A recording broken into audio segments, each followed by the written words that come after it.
ബഹുമാന്യനായ അബ്ദുൽ അസീസ് പെരുന്തോട്ടം, അദ്ദേഹം നാട്ടുകാരൻ എന്ന നിലയിൽ നമുക്ക് എല്ലാവർക്കും സുപരിചിതനാണ്. പക്ഷേ അദ്ദേഹത്തിൻ്റെ വൈജ്ഞാനിക പ്രവർത്തനങ്ങൾ എന്ന നിലയിൽ നമ്മൾ ഇനിയും അദ്ദേഹത്തെ അറിഞ്ഞിട്ടില്ല എന്നാണ് എനിക്ക് തോന്നുന്നത്.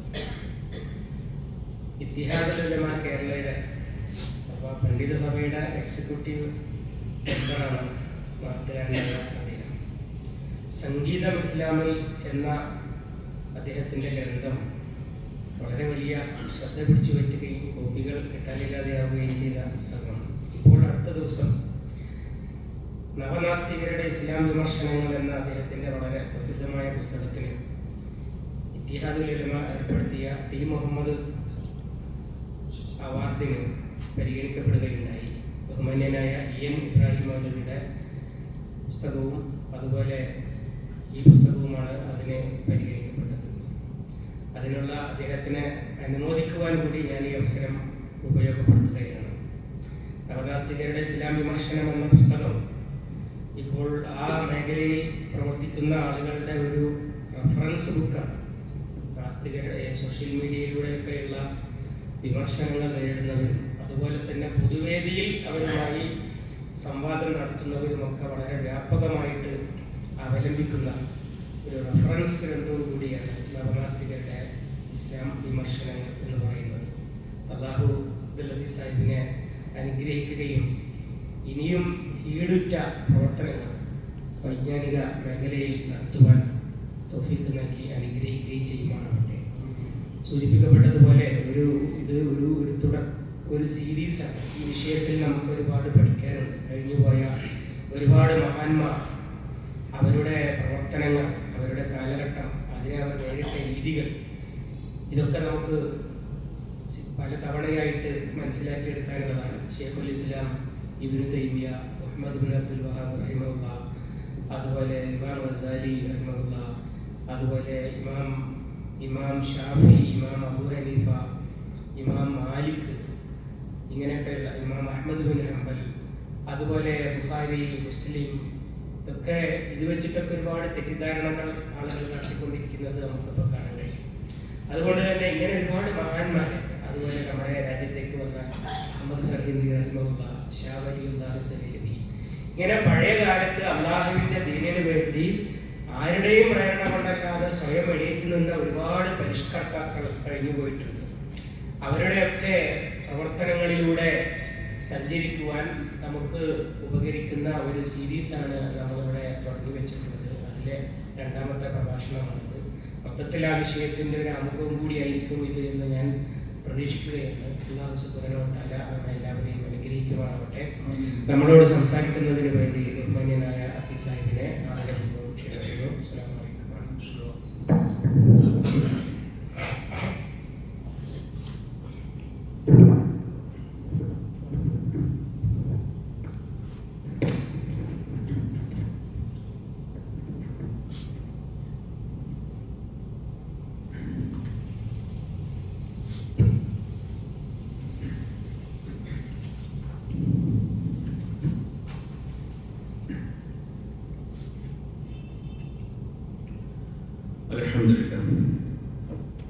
الحمد لله رب العالمين والصلاة والسلام على رسوله الأمين وعلى آله وصحبه أجمعين.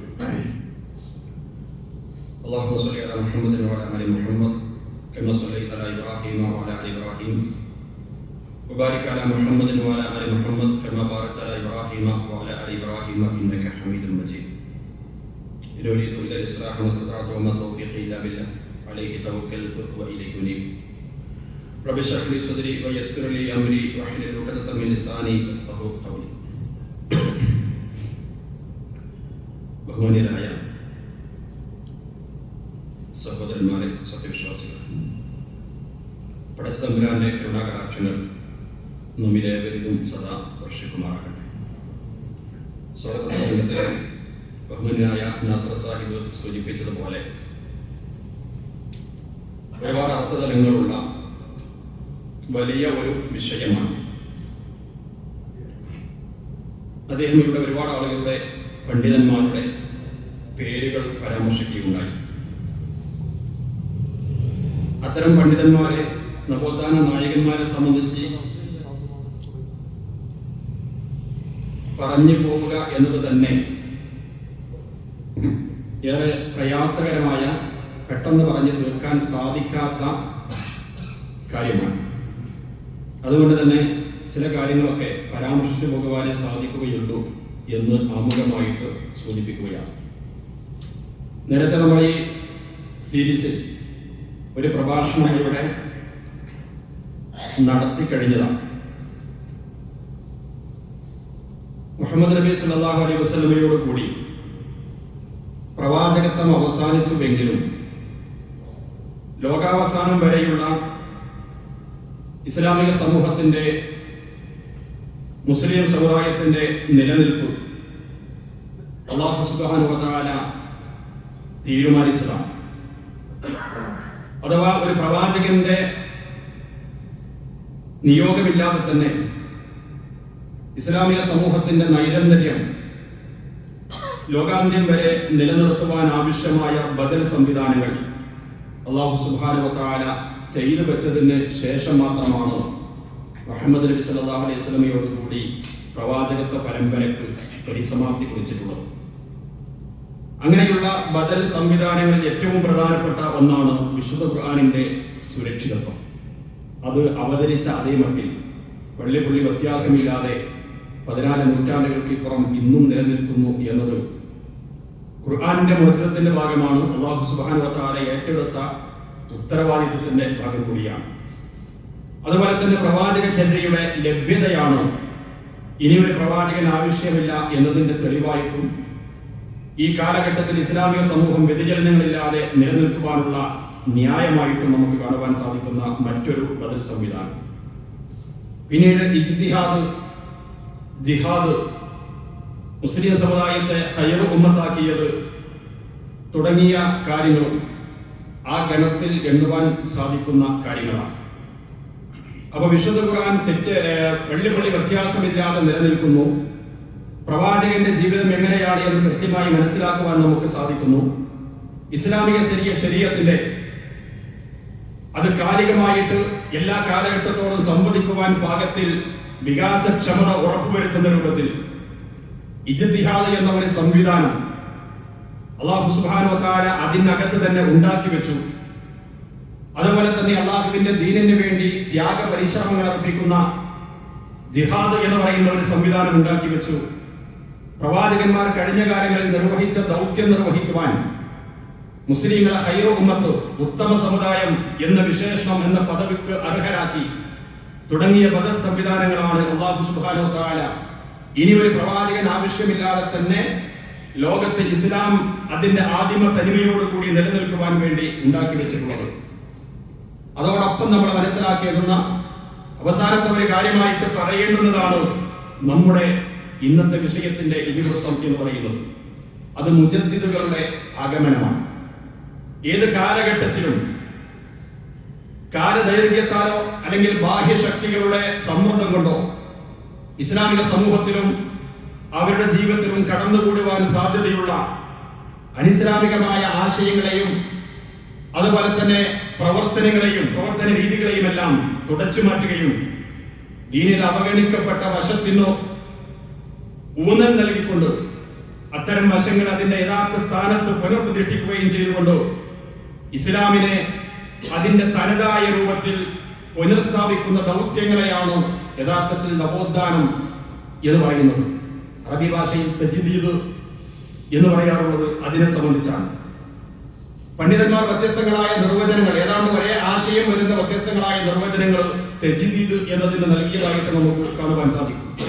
അതിൽ പ്രസക്തമായി തോന്നിയ ഒന്ന് അത്തജ്ദീദു ഫിൽ ഇസ്തിലാഹ് ശർഈ, സാങ്കേതികമായി അഥവാ ശർഈന്റെ ഭാഷയിൽ തജ്ദീദ് എന്ന് പറഞ്ഞാൽ, നവോത്ഥാനം എന്ന് പറഞ്ഞാൽ ഹുവ ഇആദത്തു റൗനഖി ദീനി വ ജമാലിഹി വ സഫാഇഹി വ ഇഹ്യാഉ മൻ ദറസ മിൻഹു വ നശ്റുഹു ബൈനൻ നാസ് എന്നാണ്. അഥവാ സാങ്കേതിക അർത്ഥത്തിൽ തജ്ദീദ് എന്ന് പറഞ്ഞാൽ ദീനിന്റെ മഹത്വവും അതിന്റെ സൗന്ദര്യവും അതിന്റെ വിശുദ്ധിയും പുനഃസ്ഥാപിക്കുക, അതിൽ നിന്നും വിസ്മരിച്ചു പോയവയെ, ആളുകൾ അവഗണിച്ചു കളയുകയോ മറന്നു പോവുകയോ ചെയ്തവയെ പുനരുജ്ജീവിപ്പിക്കുക. ജനങ്ങൾക്കിടയിൽ അത് പ്രചരിപ്പിക്കുക. ഈ ദൗത്യ നിർവഹണത്തിനാണ് യഥാർത്ഥത്തിൽ തജീദ് എന്ന് പറയുന്നത്. മറ്റൊരർത്ഥത്തിൽ പറഞ്ഞാൽ പതനങ്ങൾക്കെതിരെയുള്ള ഇസ്ലാമിക സമൂഹത്തിന്റെ ഒരു സ്വയം പ്രതിരോധ നടപടിയായിട്ടും വേണമെങ്കിൽ തജീദിനെ നമുക്ക് മനസ്സിലാക്കുവാൻ സാധിക്കും. അപ്പൊ ഇസ്ലാമിനകത്ത് തന്നെ ഈ ഇസ്ലാമിൽ നിന്ന് ആളുകൾ വ്യതിചലിച്ചു പോവുകയും ഇസ്ലാമിന്റെ പൂർണ്ണരൂപം മനസ്സിലാക്കുവാൻ സാധിക്കാത്ത ഒരവസ്ഥ ഏതെങ്കിലും തലമുറക്ക് വന്നുവിടുകയും ചെയ്യുന്നതെന്നോ അതിനെ സംരക്ഷിക്കുവാനുള്ള ഒരു മെക്കാനിസം അടങ്ങിയിട്ടുണ്ട് എന്ന് നമുക്ക് കാണുവാൻ സാധിക്കും. അതിന്റെ തന്നെ ഭാഗമാണോ നേരത്തെ ഞാൻ എണ്ണി പറഞ്ഞ പ്രവാചകന്മാർ ഇനി ഇല്ലെങ്കിലും ഈ ഇസ്ലാം ലോകത്ത് മാറ്റത്തിരുത്തലുകൾക്ക് വിധേയമാകാതെ നിലനിൽക്കുവാനുള്ള ഈ സംവിധാനങ്ങൾ എന്ന് പറയുന്നത്. അപ്പൊ ഏത് കാലഘട്ടത്തോടും നിർമ്മാണാത്മകമായി സർഗാത്മകമായി പ്രതികരിക്കുവാൻ ഇസ്ലാമിന്റെ ശേഷി ലഭിക്കുന്നത് ഇങ്ങനെയുള്ള ബദൽ സംവിധാനങ്ങൾ ഉണ്ടായതുകൊണ്ടാണ്. അതിൽ ഏറ്റവും പ്രധാനപ്പെട്ട ഒന്നാണ് തജീദ് എന്ന് പറയുന്നത്, അഥവാ നവോത്ഥാന പ്രവർത്തനങ്ങൾ എന്ന് പറയുന്നത്. ഇസ്ലാമിക സമൂഹം മുസ്ലിം സമൂഹം ഇസ്ലാമിക ആദർശത്തിൽ നിന്ന് മാർഗത്തിൽ നിന്ന് വ്യതിചലിക്കുമ്പോൾ അവരെ സത്യപാന്താവിലേക്ക് തിരിച്ചു കൊണ്ടുവരുവാൻ വേണ്ടി പരിഷ്കർത്താക്കൾ ആഗതരായിക്കൊണ്ടിരിക്കും. സമൂഹത്തിന്റെ സംസ്കരണ പരിഷ്കരണ പ്രവർത്തനങ്ങൾക്ക് ഏത് കാലത്തും നവോത്ഥാന നേതൃപരമായ പങ്ക് വഹിക്കുക അങ്ങനെ രംഗത്ത് വരുന്ന നവോത്ഥാന നായകന്മാരായി. പൂർവകാലത്തെ പ്രവാചകന്മാർ നിർവഹിച്ച ദൗത്യമെന്നോ അതേ ദൗത്യം വഴിയുടെ അകമ്പടിയില്ലാതെ ഏതേത് കാലഘട്ടത്തിലും നിർവഹിക്കപ്പെടുക ഇങ്ങനെയുള്ള നവോത്ഥാന നായകന്മാരിലൂടെയും നവോത്ഥാന പ്രസ്ഥാനങ്ങളിലൂടെയുമാണ് ആയിരിക്കുമെന്നത് അള്ളാഹുവിന്റെ പ്രവാചകൻ തന്നെ നമുക്ക് ഉറപ്പ് നൽകിയിട്ടുള്ള ഒരു കാര്യമാണ്. പ്രവാചകന്റെ ഒരു വാഗ്ദാനമാണ്, അല്ലെങ്കിൽ ഒരു പ്രവചനമാണ്. വിശുദ്ധ ഖുർആൻ തന്നെ ആ ഒരു വസ്തുതക്ക് അടിവരയിട്ടതായിട്ട് നമുക്ക് ഖുർആനിൽ കാണാം. ഉദാഹരണമായിട്ട് സൂറത്തുൽ മാഇദയിലെ 54-ാമത്തെ ആയത്ത്, യാ അയ്യുഹല്ലദീന ആമനൂ മൻ യർതദ്ദ മിൻകും അൻ ദീനിഹി ഫസൗഫ യഅതില്ലാഹു ബിഖൗമിൻ യുഹിബ്ബുഹും വയുഹിബ്ബൂനഹു അദില്ലത്തിൻ അലൽ മുഅ്മിനീന അഇസ്സത്തിൻ അലൽ കാഫിരീൻ യുജാഹിദൂന ഫീ സബീലില്ലാഹ് വലാ യഖാഫൂന ലൗമത ലാഇം ദാലിക ഫദ്ലുല്ലാഹ് യുഅതീഹി മൻ യശാഉ വല്ലാഹു വാസിഉൻ അലീം. സത്യവിശ്വാസികളെ, മൻ യർതദ്ദ മിൻകും അൻ ദീനിഹി, നിങ്ങളിൽ നിന്ന് ആരെങ്കിലും തന്റെ ദീനിൽ നിന്ന് മുർത്തദ്ദായി പോകുന്നുവെങ്കിൽ, പിന്തിരിഞ്ഞു പോകുന്നുവെങ്കിൽ, ഫസൗഫ യഅതില്ലാഹു ബിഖൗമിൻ, അല്ലാഹു നിങ്ങൾക്ക് പകരമായിട്ട് മറ്റൊരു ജനതയെ കൊണ്ടുവരും. യുഹിബ്ബുഹും വയുഹിബ്ബൂനഹു, അങ്ങനെ കൊണ്ടുവരപ്പെടുന്ന ആ ജനതയുടെ പ്രത്യേകത എന്ന് പറയുന്നത് അവർ അല്ലാഹുവിനെയും അല്ലാഹു അവരെയും സ്നേഹിക്കുന്നവരായിരിക്കും. അദില്ലത്തിൻ അലൽ മുഅ്മിനീൻ, അവർ വിശ്വാസികളോട് വളരെ ലോലമായിട്ട് വർത്തിക്കുന്നവരായിരിക്കും. അഇസ്സത്തിൻ അലൽ കാഫിരീൻ, സത്യനിഷേധികളോട് കഠിന ഹൃദയമായിരിക്കും. യുജാഹിദൂന ഫീ സബീലില്ലാഹ്, അല്ലാഹുവിന്റെ മാർഗ്ഗത്തിൽ ത്യാഗ പരിശ്രമങ്ങൾ അർപ്പിക്കുന്നവരായിരിക്കും അവർ. വലാ യഖാഫൂന ലൗമത ലാഇം, ഒരാക്ഷേപകന്റെ ആക്ഷേപത്തെയും അവർ ഭയപ്പെടുകയില്ല. ദാലിക ഫദ്ലുല്ലാഹ് യുഅതീഹി മൻ യശാഉ വല്ലാഹു വാസിഉൻ അലീം. എന്നിട്ട് അല്ലാഹു ആ ആയത്ത് അവസാനിപ്പിച്ചുകൊണ്ട് പറയുന്നത്, ഇങ്ങനെയുള്ള ഒരവസ്ഥ ഇസ്ലാമിക സമുദായത്തിൽ ഉണ്ടാകും എന്നത്, അല്ലെങ്കിൽ അങ്ങനെയുള്ള വിഭാഗത്തിൽ ഉൾപ്പെടുവാൻ നിങ്ങൾക്ക് സാധിക്കുക എന്നത് അള്ളാഹുവിന്റെ മഹത്തായ ഔദാര്യത്തിൽപ്പെട്ടതാണ്. അള്ളാഹുവിന്റെ ഔദാര്യമാണ്. അവൻ ഉദ്ദേശിക്കുന്നവർക്കാണ് അവൻ അത് നൽകുക. അള്ളാഹു വിശാലജ്ഞനാണ്. പ്രിയമുള്ളവരെ, ഇവിടെ ഇസ്ലാമിക നവോത്ഥാനവുമായി ബന്ധപ്പെട്ട കാര്യങ്ങൾ പരാമർശിച്ചുകൊണ്ട് ഇസ്ലാമിക സമൂഹം അവരുടെ അടിസ്ഥാന ആദർശങ്ങളിൽ നിന്ന്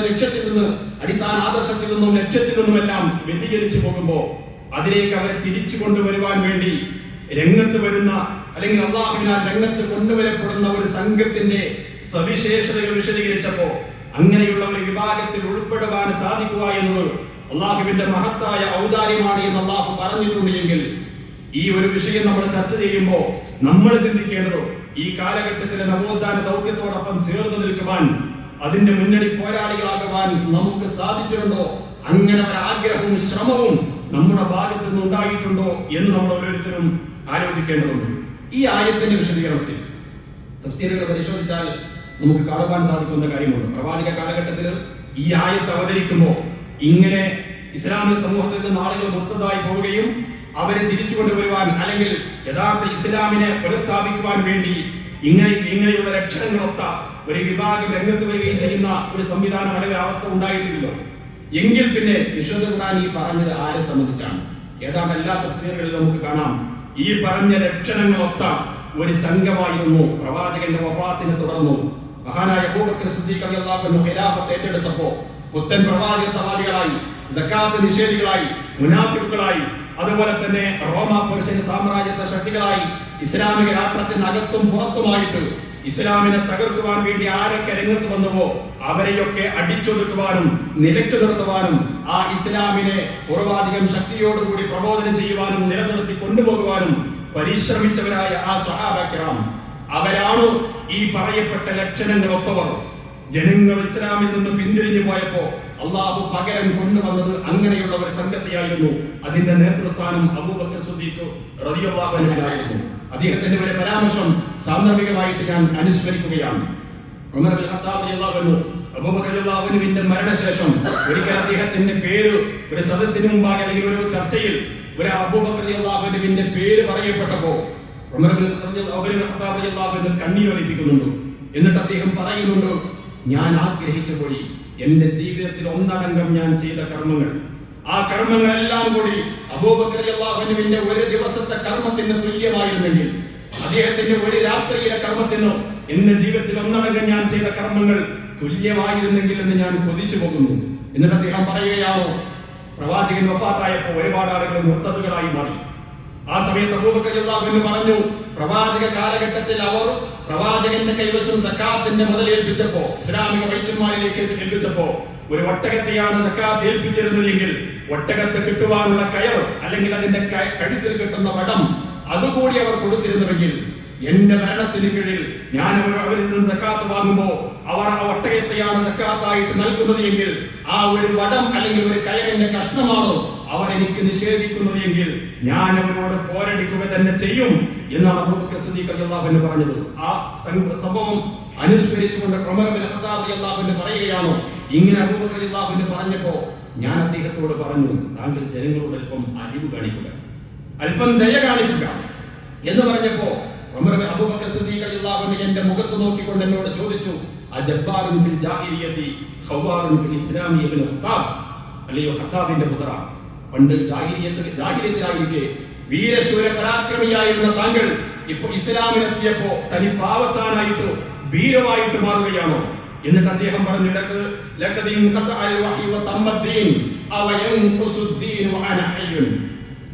വഴി നിലച്ചു, ദീൻ പൂർണ്ണമായി.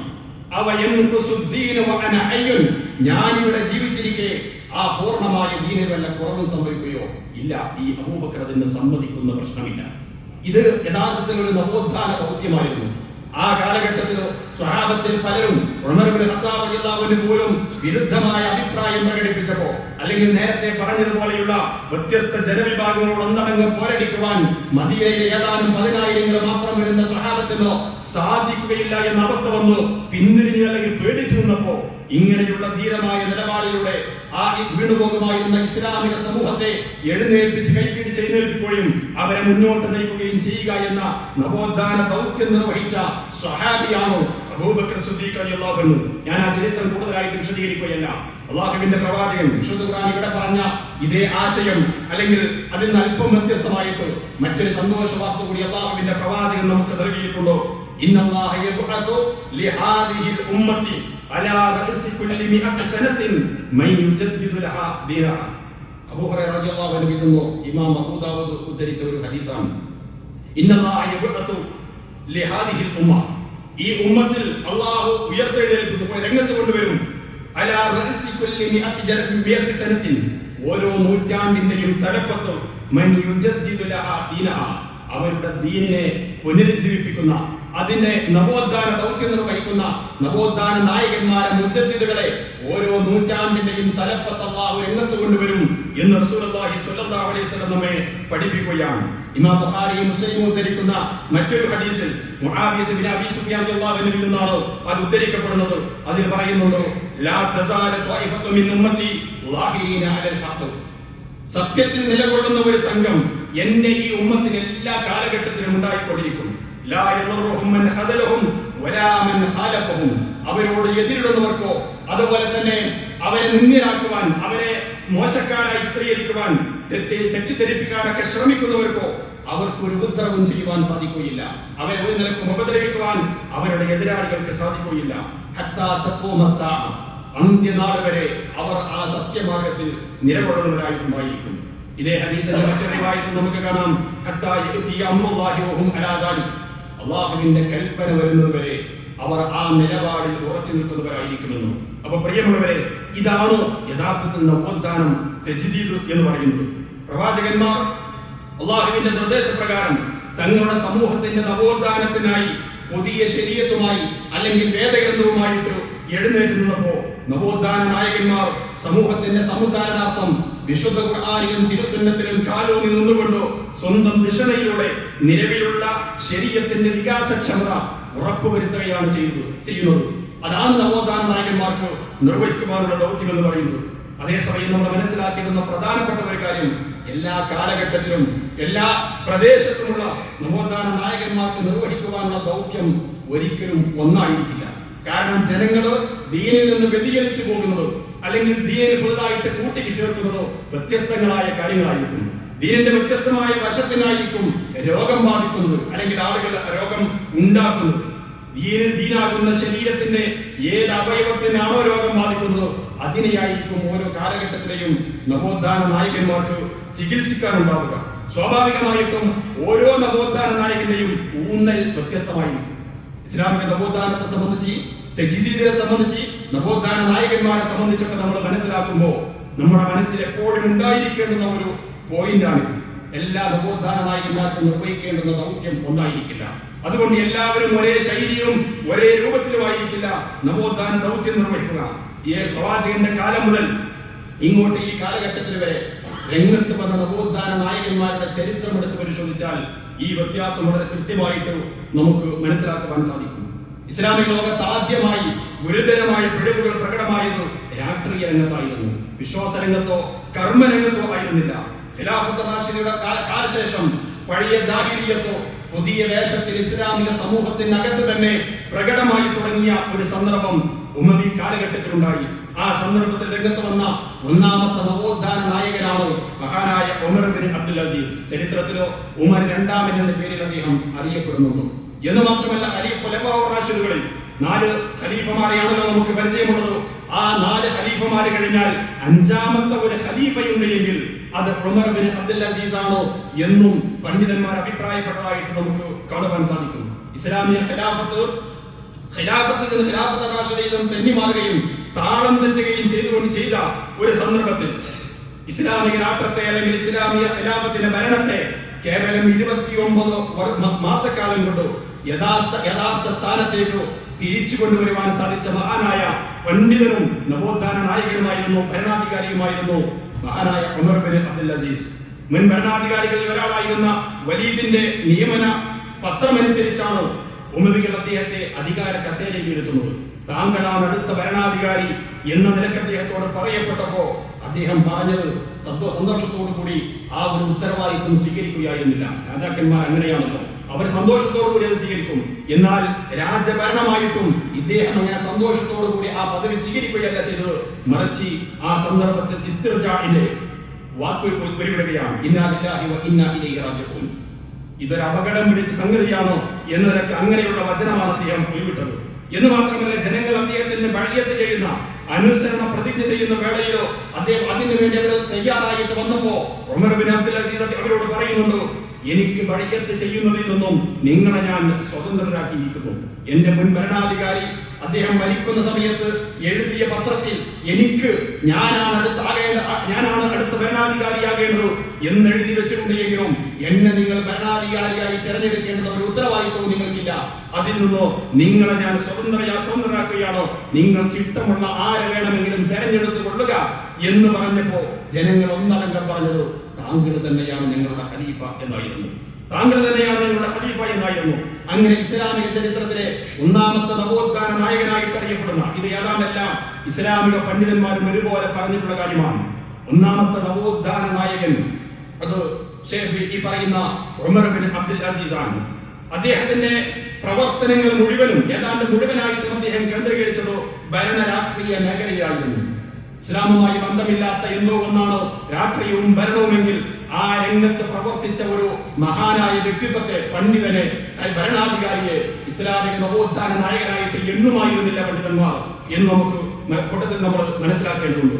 തന്റെ മുൻഗാമികളായ ഭരണാധികാരികൾ, തന്റെ കുടുംബക്കാർ അമിതമായി സമ്പാദിച്ച തന്റെയും കുടുംബത്തിന്റെയും സ്വത്തെല്ലാം ഇസ്ലാമിക ബൈത്തുൽ മാലിലേക്ക് ലയിപ്പിക്കുകയാണോ അദ്ദേഹം ആദ്യമായിട്ട് ചെയ്യുന്നത്. അതുപോലെ തന്നെ സാധാരണക്കാരുടെ ചുമലിൽ കെട്ടിവെച്ചിരുന്ന ദുർവഹമായ ജീവിത ഭാരങ്ങളും നികുതിയുമെല്ലാം അദ്ദേഹം ലഘൂകരിക്കുകയും ധൂർത്തും ദുർവയുമെല്ലാം അവസാനിപ്പിക്കുകയും രാജകുടുംബാംഗങ്ങളോ അവരെ സുഖിക്കുവാനായി പാവങ്ങളെ ചൂഷണം ചെയ്യുന്ന അവർക്ക് അറുതി വരുത്തുകയും ചെയ്തു എന്നുകൂടി നമുക്ക് മനസ്സിലാക്കുവാൻ സാധിക്കും. തികച്ചും മാതൃകായോഗ്യമായ ഭരണമായിരുന്നു അദ്ദേഹം കാഴ്ചവെച്ചത്. രാഷ്ട്രം അത് എല്ലാ നിലക്കും ധാർമ്മികമായി, സദാചാരപരമായി, അതുപോലെ തന്നെ ഭൗതികമായി എല്ലാ നിലക്കും വികസിച്ച ഒരു ഘട്ടം കൂടിയായിരുന്നു അദ്ദേഹത്തിന്റെ കാലഘട്ടം എന്ന് പറയുന്നത്. അവസാനം അദ്ദേഹം, ഞാൻ നേരത്തെ പറഞ്ഞു, 29 മാസക്കാലം മാത്രമാണോ അദ്ദേഹത്തിന്റെ ഭരണം നിർവഹിക്കുവാൻ സാധിച്ചത്. തന്റെ കാലശേഷവും ഈ ഇസ്ലാമിക ഭരണം അത് രാജാധിപത്യത്തിൽ നിന്ന് മാറി ഖിലാഫത്തിന്റെ അവസ്ഥയിൽ മുന്നോട്ട് പോകേണ്ടതുണ്ട് എന്ന തീരുമാനം അദ്ദേഹത്തിനുണ്ടായിരുന്നു.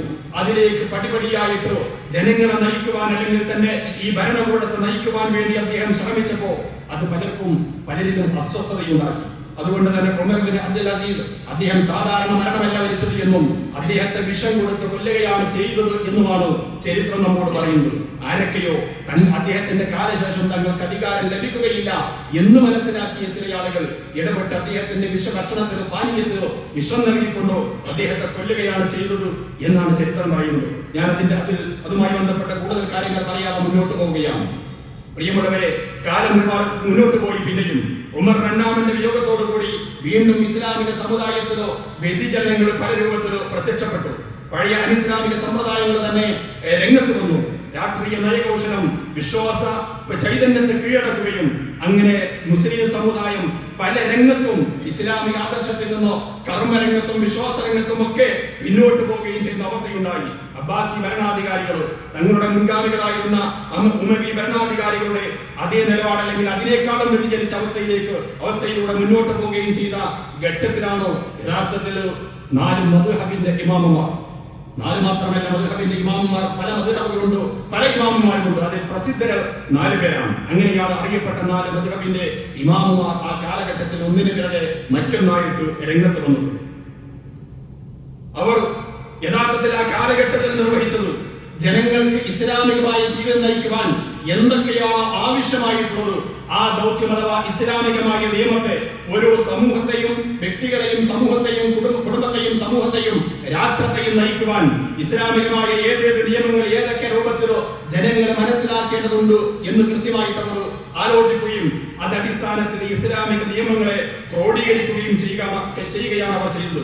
അങ്ങനെ ജനങ്ങളുടെ വിശ്വാസ വൈജ്ഞാനിക മേഖലകളിൽ പ്രത്യക്ഷപ്പെട്ട പിഴവുകളിൽ നിന്നും ജനത്തെ മോചിപ്പിക്കുവാൻ സാധിച്ചു എന്നതാണോ ഈ കർമ്മശാസ്ത്ര സരണികളുടെ 4 കർമ്മശാസ്ത്ര സരണികളുടെ ആ ഇമാമുമാരായിട്ട് പിൽക്കാലത്ത് അറിയപ്പെട്ട ഇമാം അബൂ ഹനീഫ റഹിമഹുല്ലാ, ഇമാം മാലിക് ബിൻ അനസ്, ഇമാം മുഹമ്മദ് ബിൻ ഇദ്രീസ് ഷാഫിഈ, ഇമാം അഹ്മദ് ബിൻ ഹംബൽ, ഇങ്ങനെയുള്ള 4 പണ്ഡിതന്മാർ വലിയ നവോത്ഥാന ദൗത്യമാണ് ആ കാലഘട്ടത്തിൽ അവർ നിർവഹിച്ചത്. വിശുദ്ധ ഖുർആനും തിരുസുന്നത്തും അതുപോലെ തന്നെ ഇസ്ലാമിക ചരിത്രവും എല്ലാം ആഴത്തിൽ പഠിക്കുകയും അങ്ങനെ മുസ്ലിങ്ങളുടെ ജീവിതത്തിന് അനിവാര്യമായിട്ടുള്ള നിയമനിർദ്ദേശങ്ങളും വിധിവിലക്കുകളും എല്ലാം ഖുർആനിൽ നിന്നും തിരുസുന്നത്തിൽ നിന്നും നിർദ്ധാരണം ചെയ്തെടുത്തുകൊണ്ട് സാധാരണ ജനങ്ങൾക്ക് ലഭ്യമായ രൂപത്തിൽ ഒരു ചിന്താ പ്രസ്ഥാനത്തിന് നേതൃത്വം നൽകി എന്നതാണ് ആ മദ്ഹബിന്റെ ഇമാമുമാർ ആ കാലഘട്ടത്തിൽ നിർവഹിച്ച ഏറ്റവും വലിയ ദൗത്യം എന്ന് പറയുന്നത്.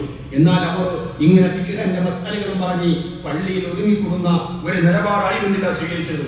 മറിച്ച് അതോടൊപ്പം അധികാരി വർഗത്തിന്റെ അനീതികളുമായിട്ട് സമരസപ്പെടുവാൻ ഒരു നിലക്കും അവർ നിന്നിട്ടില്ല. എപ്പോഴും അതുമായിട്ട് അവരോട് പോരടിക്കുകയും അവരെ തിരുത്തുവാൻ വേണ്ടി ശ്രമിക്കുകയും അക്കാരണത്താൽ ആ കാലഘട്ടത്തിൽ അബ്ബാസി ഭരണാധികാരികളിൽ നിന്നും വ്യത്യസ്തങ്ങളായ ഒന്നിനു ശേഷം മറ്റൊന്നായിട്ട് വന്ന ഭരണാധികാരികളിൽ നിന്നും ക്രൂരമായ വർധനങ്ങൾ മദ്ഹബിന്റെ ഇമാംമാർക്ക് നേരിടേണ്ടി വന്നിട്ടുണ്ട് എന്നാണോ ചരിത്രം നമ്മോട് പറയുന്നത്. ഇമാം അബൂ ഹനീഫ വളരെ കാലം ജയിൽവാസം അനുഷ്ഠിക്കുകയുണ്ടായി. ചാട്ടവാറുകൊണ്ടുള്ള അടി അദ്ദേഹത്തിന് ഏൽക്കേണ്ടി വന്നു. ഖലീഫ മൻസൂർ, അബൂ ജാഫർ അൽ മൻസൂർ, അദ്ദേഹത്തിന്റെ കീഴിലോ ഖാദി ഖുദാത്ത്, ദമാസ്കസിന്റെയോ മറ്റോ ഖാദി ഖുദാത്ത് സ്ഥാനം ഏറ്റെടുക്കുവാൻ അദ്ദേഹത്തെ നിർബന്ധിച്ചപ്പോ ഇമാം അബൂ ഹനീഫ അതിന് സന്നദ്ധനായില്ല. രാജഭരണമാണ് നിലനിൽക്കുന്നത്. ഒരുപാട് അനിസ്ലാമികമായ പ്രവണതകൾ കൊട്ടാരങ്ങൾ കേന്ദ്രീകരിച്ചും മറ്റും നടക്കുന്നുണ്ട്.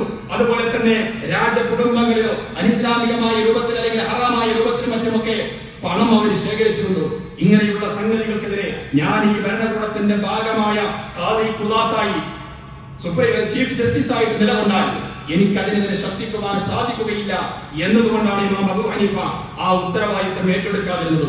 എന്ന് മാത്രമല്ല, ജനങ്ങൾക്കെതിരെ അല്ലെങ്കിൽ ഭരണകൂടത്തിനെതിരെ ജനങ്ങളെ തിരിച്ചുവിടുവാൻ അദ്ദേഹം ശ്രമിച്ചു എന്ന രൂപത്തിലുള്ള ആരോപണവും അദ്ദേഹത്തിനെതിരെ ഉന്നയിക്കുകയും അതൊക്കെ അങ്ങനെയൊക്കെ പറഞ്ഞുകൊണ്ട് അദ്ദേഹത്തെ ദീർഘകാലം ജയിലിലടക്കുകയും ചെയ്തു. ഒടുവിൽ ജയിലിൽ വെച്ചായിരുന്നു ഇമാം അബൂ ഹനീഫയുടെ മരണം സംഭവിച്ചത് പോലും എന്ന് ചരിത്രത്തിൽ നമുക്ക് കാണുവാൻ സാധിക്കും. അതുപോലെ തന്നെ ഇമാം മാലിക് ബിൻ അനസ് അദ്ദേഹത്തെ ഒരു ഫത്വയുടെ പേരിൽ അദ്ദേഹത്തെ ചമ്മട്ടിക്കൊണ്ട് അടിക്കുകയും അദ്ദേഹത്തിന്റെ ചുമലിൽ നിന്ന് കൈ വേർപെട്ടു പോകുന്ന അവസ്ഥയുണ്ടാവുകയും ചെയ്തു. ഇങ്ങനെയുള്ള അവസ്ഥകളെല്ലാം അതുപോലെ തന്നെ ശരീരമാസകലം കരി തേച്ചുകൊണ്ട് അദ്ദേഹത്തെ കഴുതപ്പുറത്തിരുത്തി അങ്ങാടിയിലൂടെ സവാരി ചെയ്യിക്കുന്ന അവസ്ഥയും ഉണ്ടായി.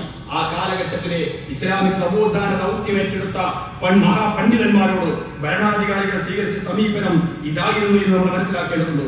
ഇമാം ഷാഫിഈ റഹ്മത്തുള്ളാഹിയെ അദ്ദേഹം ഈ ഭരണകൂടത്തെ വിമർശിച്ചു എന്ന പേരിൽ അല്ലെങ്കിൽ പ്രത്യേകമായ ചില നിലപാടുകൾ സ്വീകരിച്ചു, ഷിയാക്കളോടൊപ്പം നിന്നു എന്നൊക്കെ ആരോപിച്ചുകൊണ്ട് യമനിൽ നിന്ന് ബാഗ്ദാദ് വരെ അദ്ദേഹത്തെ കയ്യാമം വെച്ച് നടത്തുന്ന അവസ്ഥയുണ്ടായി. ഹാറൂൻ രാജാവായിരുന്നു അതിന് നേതൃത്വം നൽകിയത്. ഭരണകൂടത്തെ അട്ടിമറിക്കുവാൻ ശ്രമിച്ചു എന്ന ഒരു ആരോപണവും ഇമാം ഷാഫിക്കെതിരെ അന്ന് ഉന്നയിക്കപ്പെടുകയുണ്ടായി. എന്നാൽ അദ്ദേഹത്തിന്റെ നയചാരിത്രം കൊണ്ട് അദ്ദേഹത്തിന്റെ നിലപാട് കൊണ്ട് വിചാരണക്കാരിൽ അദ്ദേഹത്തെ വധശിക്ഷയ്ക്ക് പോലും വിധിക്കുന്ന അവസ്ഥയുണ്ടാവുകയുണ്ടായി. വിധിക്കുമെന്ന് അവസ്ഥ വന്നു.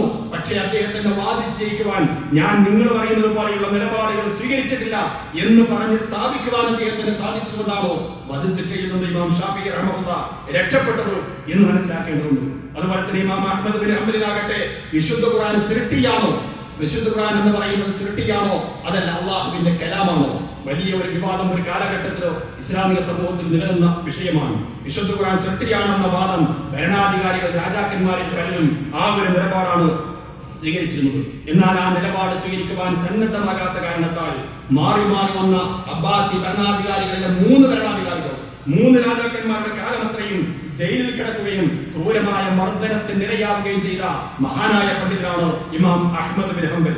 ഖലീഫ മുതവക്കിലിന്റെ ഭരണകാലത്ത് ജയിൽ മുക്തനാക്കപ്പെട്ട അദ്ദേഹം രാജകീയമായ സ്ഥാനമാനങ്ങൾ അല്ലെങ്കിൽ സമ്മാനങ്ങൾ അദ്ദേഹത്തിന് നൽകപ്പെടുന്ന അവസ്ഥയുണ്ടായപ്പോൾ അദ്ദേഹം പറഞ്ഞത് ഹാദാ അശദ്ദു അലയ്യ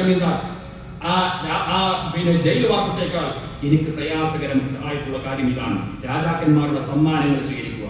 ഇങ്ങനെ മദ്ഹബിന്റെ ഇമാമുമാരുടെ ചരിത്രം പരിശോധിച്ചാൽ നമുക്ക് കാണുവാൻ സാധിക്കുന്നത് ഇസ്ലാമിക മാർഗത്തിൽ നിന്ന് എവിടെയൊക്കെ ഭരണാധികാരികൾ വ്യതിചലിച്ചിട്ടുണ്ടോ അവിടെയൊക്കെയും അവരെ തിരുത്തുവാൻ വേണ്ടി കാര്യമായിട്ട് അവർ ശ്രമിച്ചിരുന്നു എന്നാണ്.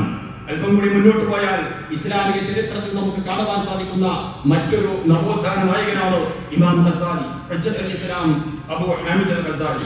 ജനങ്ങളുടെ ശ്രദ്ധ ഭരണരംഗത്തേക്ക് വരാതിരിക്കുവാൻ വേണ്ടി, തിരിയാതിരിക്കുവാൻ വേണ്ടി അബ്ബാസി ഭരണാധികാരികളോ പലതരം തന്ത്രങ്ങൾ പ്രയോഗിക്കുകയും അതിനുവേണ്ടി ഗ്രീക്ക് തത്വചിന്ത രാജ്യത്വമടക്കം മുസ്ലിങ്ങൾക്കിടയിൽ പ്രചരിപ്പിക്കുകയും മതപണ്ഡിതന്മാർക്കിടയിലോ വാദപ്രതിവാദങ്ങൾ സംഘടിപ്പിക്കുകയും അന്ധവിശ്വാസങ്ങളെ പ്രോത്സാഹിപ്പിക്കുകയും ഒക്കെ ചെയ്യുകയും കൊട്ടാരങ്ങളിലോ നൃത്തശാലകളും അതുപോലെ തന്നെ മദ്യശാലകളും ഒക്കെ ആരംഭിക്കുകയും ഒക്കെ ചെയ്ത ഒരു സന്ദർഭത്തിലാണ് ഇമാം ഗസാലി റഹ്മത്തുള്ളാഹി ഹിജ്റ 450 ആണ് അദ്ദേഹം ജനിക്കുന്നത്. ആ കാലഘട്ടത്തിൽ അഥവാ 5-ാം നൂറ്റാണ്ടിലാണ് അദ്ദേഹം രംഗത്ത് വരുന്നത്. കേവലം 55 വയസ്സ് വരെ മാത്രമേ അദ്ദേഹം ജീവിച്ചിട്ടുള്ളൂ.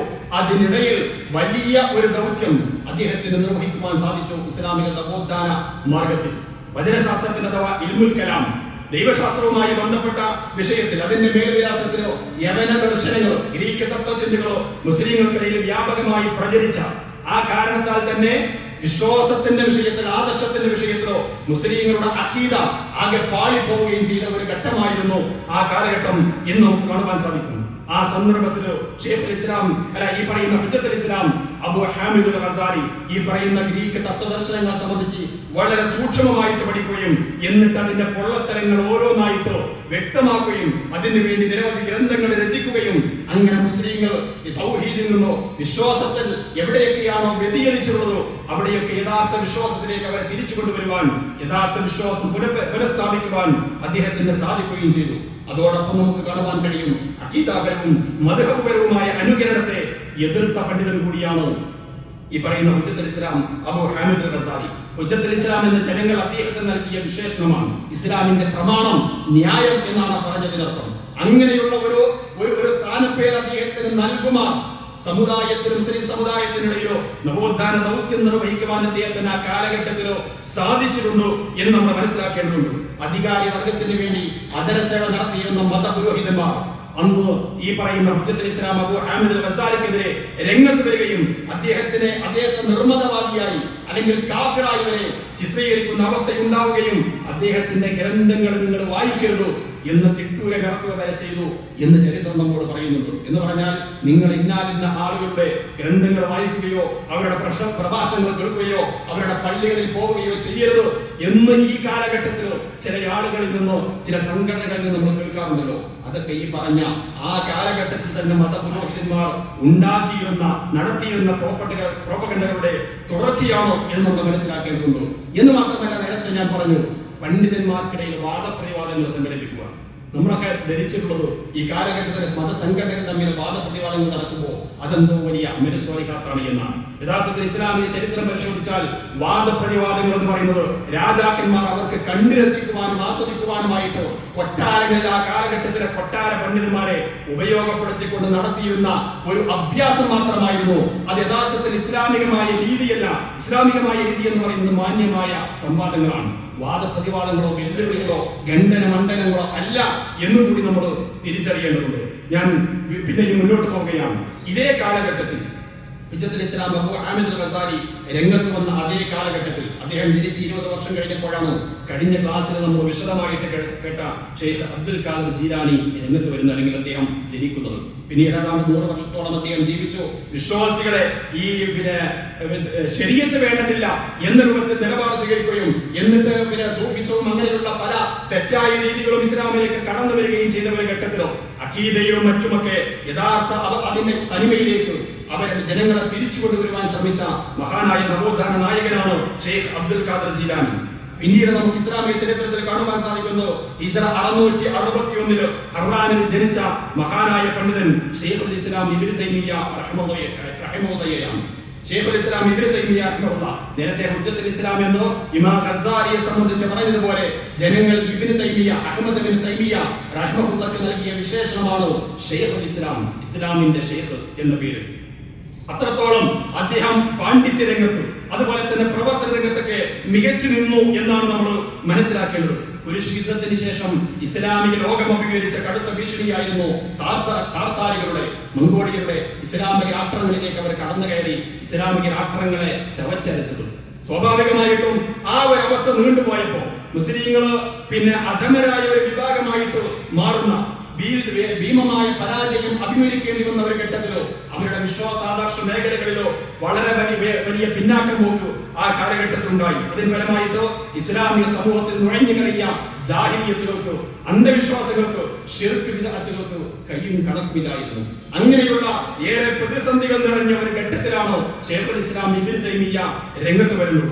അന്ധവിശ്വാസങ്ങളുടെയും അനാചാരങ്ങളുടെയും വേലിയേറ്റം ഒരു വശത്തുണ്ടായിരുന്നുവെങ്കിൽ മറുവശത്തോ കർമ്മശാസ്ത്രപരമോ അഖീദാപരമോ ആയിട്ടുള്ള അഭിപ്രായ വ്യത്യാസങ്ങളുടെ പേരിൽ മുസ്ലിങ്ങൾ തന്നെ പരസ്പരം കാഫിറുകളാക്കി മത്സരിക്കുന്ന, എന്റെ കൂട്ടത്തിൽപ്പെടാത്തവൻ, എന്റെ രീതി സ്വീകരിക്കാത്തവൻ, എന്റെ വിശ്വാസം അംഗീകരിക്കാത്തവൻ അവൻ കാഫിറാണ് എന്ന് ഓരോരുത്തരും അങ്ങോട്ടും ഇങ്ങോട്ടും ഓരോ സംഘടനകൾ സംഘമായിട്ട് ഓരോ പണ്ഡിതന്മാരുടെയും മറ്റുമൊക്കെ കീഴിലോ പരസ്പരം കാഫിറാക്കുന്ന ഒരു അവസ്ഥ വരെ നിലനിൽക്കുകയും ചെയ്ത ഒരു ഘട്ടത്തിലാണോ ഷെയ്ഖുൽ ഇസ്ലാം രംഗത്ത് വരുന്നത്.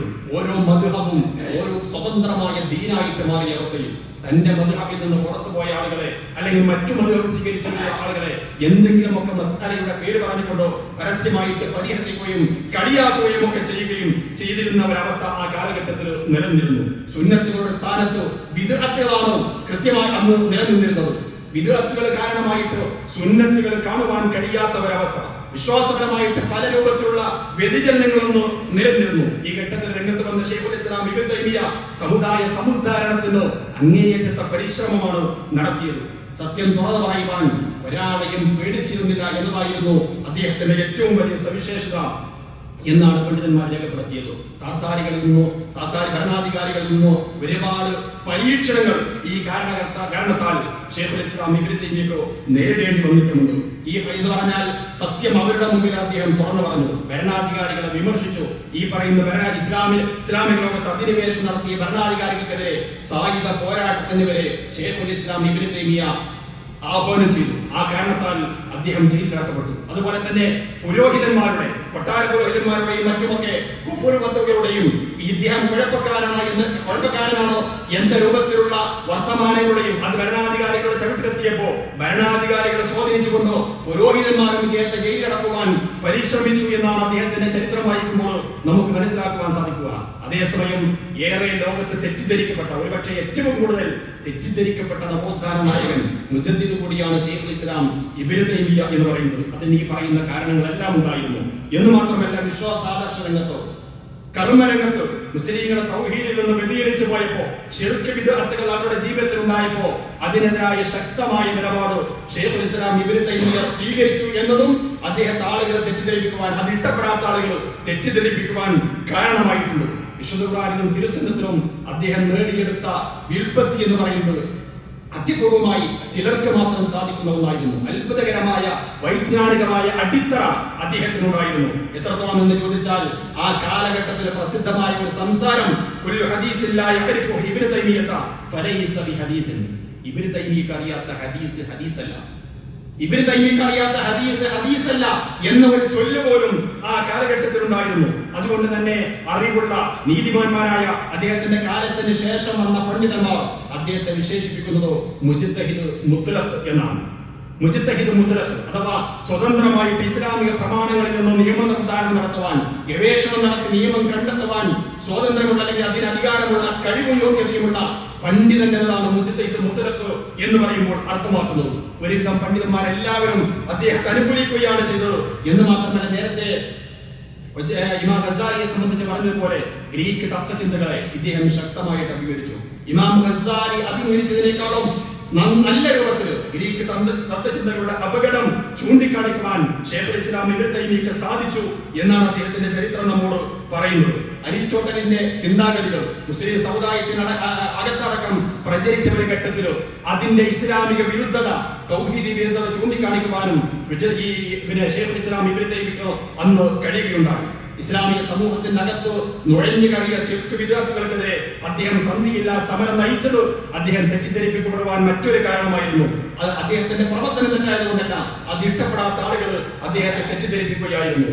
ഖബറാരാധന മുസ്ലിങ്ങൾക്കിടയിൽ വ്യാപകമായി കൊണ്ടിരുന്ന, അഥവാ മരണപ്പെട്ടു പോയ മഹാത്മാക്കളെ വിളിച്ചു പ്രാർത്ഥിക്കുന്നത് മുമ്പെങ്ങും ഇല്ലാത്ത വിധം വ്യാപകമായ ഒരു കാലഘട്ടത്തിൽ കൂടിയാണ് ശൈഖുൽ ഇസ്ലാം ഇബ്നു തൈമിയ്യ രംഗത്ത് വരുന്നത്. അതുപോലെ നേരത്തെ ഞാൻ പറഞ്ഞു, ബിദ്അത്തുകൾ, സുന്നത്തിന്റെ സ്ഥാനം ബിദ്അത്തുകൾ കയ്യേറിയ ഒരു കാലഘട്ടം. അതുകൊണ്ട് ശിർക്കിനെതിരെ, ബിദ്അത്തിനെതിരെ ശക്തമായ നിലപാടാണ് അദ്ദേഹം സ്വീകരിച്ചത്.